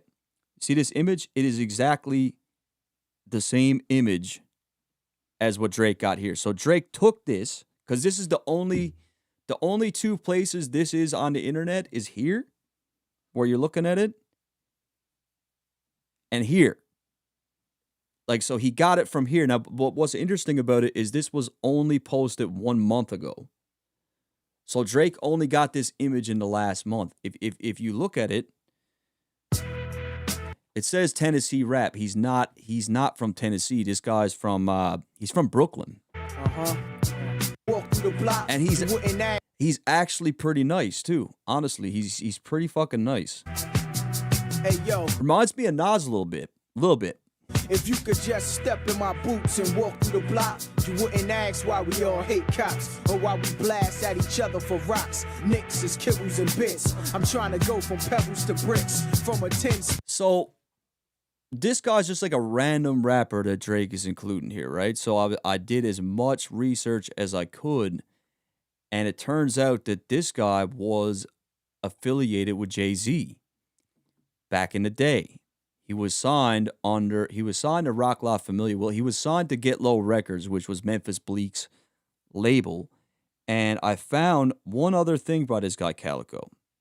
And he's dissing J.R. Ryder, who was with Dipset at the time. And at the time, J.R. Ryder, Dipset was kind of going at Hove. And what Calico ends up doing is he disses J.R. Ryder on Hove's behalf. So he's kind of defending Hove on this. So you go here, look, Calico diss Dipset, 430 views 9 years ago. And if you look, This is my man Cali, this is the guy that Drake got on his zine. the young assassin. Everybody calling themselves a gun in the game, Rugers and ARs, and this nigga's a Cali, so it's 100 in that. It's 100 in that. We bigger than what you got. So you look right away. It says here, look, Calico, a dude like me, Rock La Familia. So and he's in. It looks like he's in. I don't know if he's in. What's the studio that Jay-Z recorded in all the time? With Guru. Fuck. Off the top of my head, I'm trying to think what it is. But you can see Reasonable Doubt plaques on the wall. And you can hear he says, no, Hove is busy. No, Hove is busy. So fall back, young, say it to a nigga like me. No, Hove is busy. So he's going in on Hove's behalf and dissing this dude, J.R. Ryder. Like you, I'm in the spot with my Glock like you. I got you. If we the same, then I'm bang like So he said, yo, Hove, I got you. me. I'm on the block like I'm wondering, like, and where my brain kind of goes with this is, like, first off, I have no idea what happened to this dude's career. He kind of just vanished. He changed his name eventually to Calvin Ray, which is his actual government name, is Calvin Ray Johnson, I think. I pulled up his information, but basically he fizzled into irrelevance. His career never took off. And this is one of the last things he did, really. It seems like under that Rockefeller umbrella. I'm in the spot with my Glock like you. I got you. If we the same, then Yes, Baseline Studios, Uptown. Thank you. bands like motherfucking this place. You heard me? So say it you a nigga like me. Brooklyn, bad style, we back. These niggas is lame, and I'ma prove that. I keep hearing chat how JRL. Look, he's alright, but he not real. And I've been told. And at the end of this track, he literally talks about Hove. OJ your throat. I leave you like Nicole or Ron for that gold, man. Nigga, you loose leaf, easy to fold, man. You throwing shots at Hove, but Cali be the vest. Your flow tired, Cali put him to rest. You know the big homie can't click, risk it all. But I ain't got shit, so you know I'm spitting it all. It's war.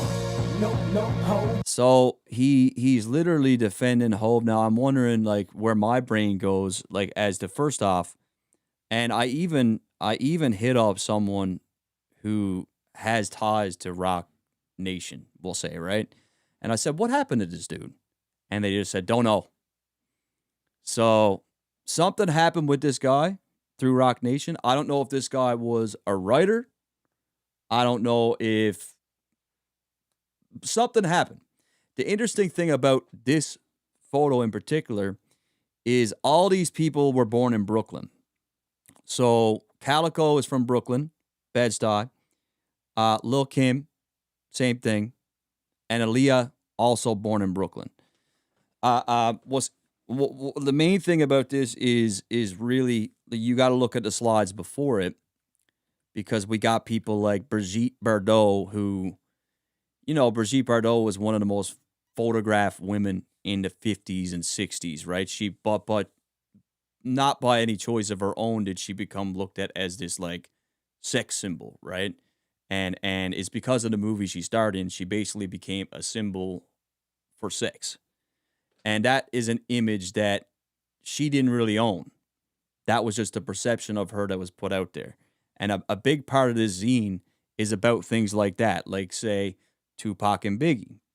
Like we talked about before, you see what the perception of them turned into from the media and from the machine. Same thing with her. And then when we get to someone like Aaliyah, she was also someone who never owned her image. You know, Aaliyah got introduced to R. Kelly when she was 12. And from there, he started grooming and crafting her image to what he wanted it to be. However she dressed, however she moved, the music she made, pretty much all dictated by him, right? And you know, she married R. Kelly when she was 15. She was silenced from even talking about it because she had the NDA. And I mean, by the time she, you know, died at 22, unfortunately, none of the music, she didn't own any of the music. Her uncle owned it all. And I think her uncle and her mom are still fighting over her music.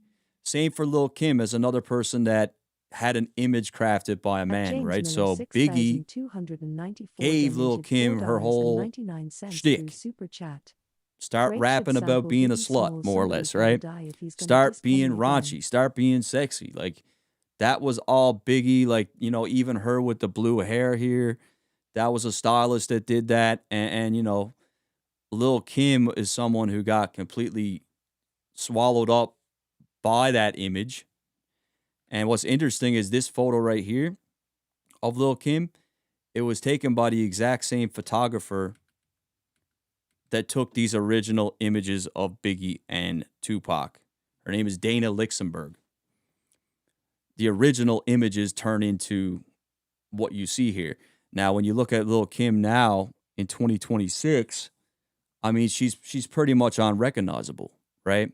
With all the surgeries and stuff that she's had. So when I look at this C, the Calgary Flames C, like obviously the first thing you think about is hockey, but I started thinking about culture and culture like being burnt, but now that could be like an egregious reach. Because I don't really know what the C would really represent, like when it comes to a stadium. Now, another way to look at this is, of course, Hove has ties to all the people on this slide, and they're all from Brooklyn. So, of course, we talked about Calico and his involvement with Hove. We don't know what happened there. Aaliyah was someone that Hove pursued along with Dame at the exact same time. Dame ended up winning her over, right? But she's another thing about Hove when it comes to Aaliyah is, when she passed, he still went and worked with R. Kelly when allegedly he knew the whole time. And a lot of people in the industry knew that R. Kelly married her when she was 15 and he still went and worked with her. Now, when it comes to Lil' Kim, same type of deal. Lil' Kim was discovered when she was, I think, 16 years old. She met Biggie. I think Biggie was 19. And Lil' Kim and Hove, there were some rumors that he was dating her, and really at the end when she caught her case, she felt like Jay-Z kind of abandoned her and didn't really defend her or help her during that time. So there's ties to Hove here too. And if you want to look at the Calgary Flames, well, like the Calgary Flames Stadium is very much a Live Nation location, right? So when it comes to tickets and shows, he's kind of got that on lockdown. So, I mean, there's many ways to interpret it, but I think first and foremost, they're all from Brooklyn, and they were all kind of used and abused by the system in some way or another, is the way I look at it. But who knows? Who knows, right? That's just my interpretation. So yeah, that was a long-winded answer to what the Calgary Flames logo meant, but I don't know if it's Tate McRae. I don't know. At the same time, Tate McRae is another woman in. I don't know. Sup, bro? Gone fishing with the two. Sup, bro? Did episode 4 get announced? When it's dropping? Yes, it got announced. We're finally getting it. It is going to be May 14th. Everybody's hyped for it, man. Like it's a huge thing. Shout out to True Sith for the subscription on YouTube. Thank you for the support, bro. Jacobs P. Splash Brothers versus AI dropped on AI Drake episode. Are you sure about that? Are you sure? I appreciate the two, but I don't know if it's AI, bro. I always felt like that verse was real. $5 from James Miller. Drake should sample Biggie. Somebody got to die if he's going to diss Kenny again. I mean, he sampled him on Push-Ups in the original one. You could hear it. Do no no no no no no no. What's beef, right?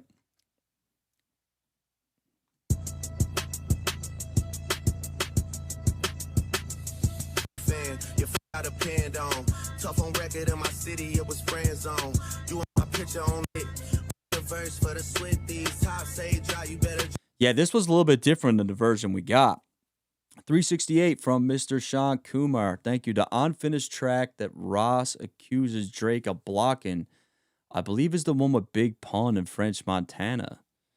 Search it up. No, it wasn't that one. It was the Splash Brothers one, bro. We just talked about that, but I can still look up the one you talked about, Big Pun and French Montana.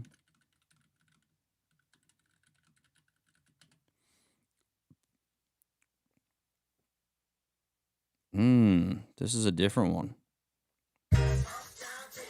Yeah, hey. Oh, maybe you're right about this, bro. Maybe you're right. I thought it was Splash Brothers though, but this is a different one.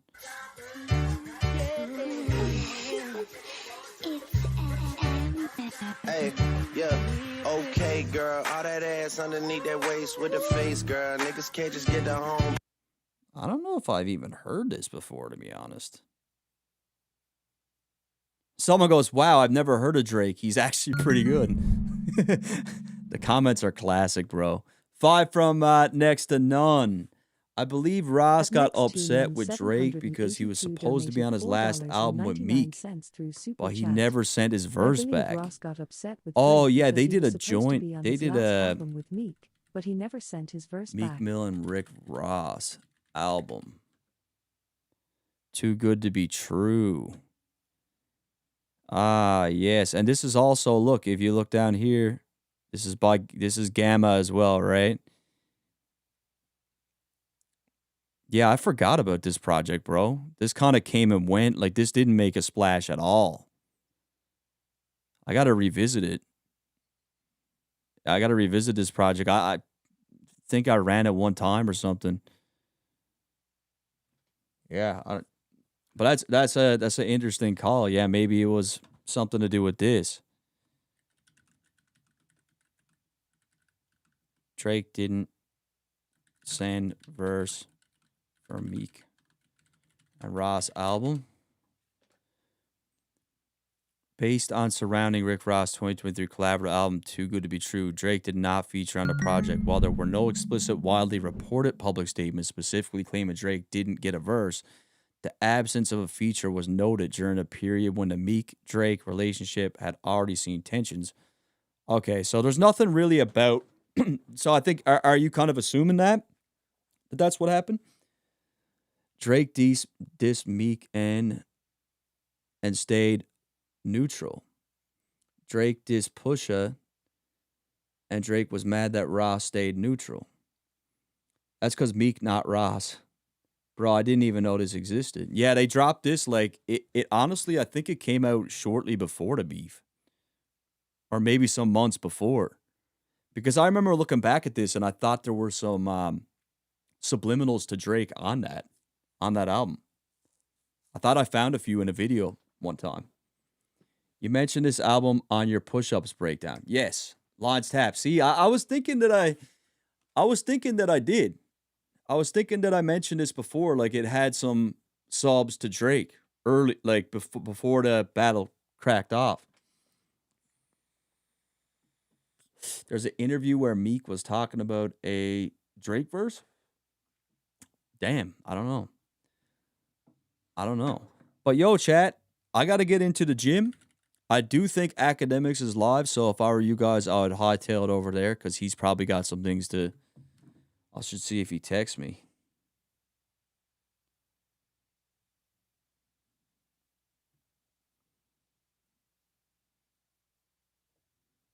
Nah, he didn't text me. A bunch of people did text me, though. Holy shit, people are really hyped for this Iceman episode 4, man. People are going crazy. Shout out to Ty Sean Pearson for the subscription. Yeah, I got to try and get into the gym, man. I got to keep my mental health in line. I feel like if I don't do those sorts of things, I go off the deep end, you know? But I appreciate you. What am I training at the gym? Tonight I got, let's see, I'll give you my exact workout, all right? Tonight I got, we're going weighted pull-ups, plate-loaded line T-bar rows, machine-seated reverse flies, dumbbell incline curls, dumbbell hammer curls, barbell reverse curls. We're doing a pull day. It's a pull day. And I fucking hate the gym, man. I don't like going. There's nothing about it enjoyable to me at all. My girl loves it. I can't stand it, honestly. Jay Crawford with the 5. Thank you. You heard that lady with the lady singing, and he raps kind of fast. Think that's real? You heard the leak with the lady singing, and he raps. Oh, yeah. No, I really like the way that sounded too, man. Drake leak. Let me see if I can find it. He's in like a crazy pocket, but I don't know if it's...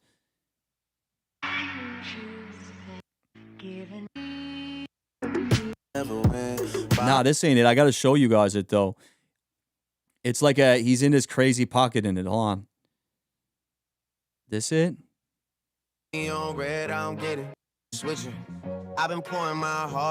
this ain't it. Where is it, man? I saw it on IG. I'm trying to figure out... it, I just let them stay from different cities. Bro, at this point, there's like so many leaks, like ICEMAN leaks. Like this came 6 hours ago, bro. I don't even like look at these anymore. One for me. Is this it? Waiting for out of patience, looking at the world from different stations. Nah, Nah, there's another one, bro. There's a one where he's like, Black band, da da do do. He's got this like really interesting cadence on it. Where is it? I'll go by latest. Recently uploaded.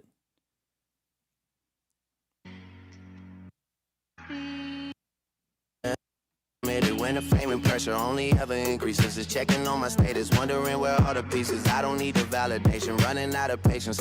You could tell that's AI.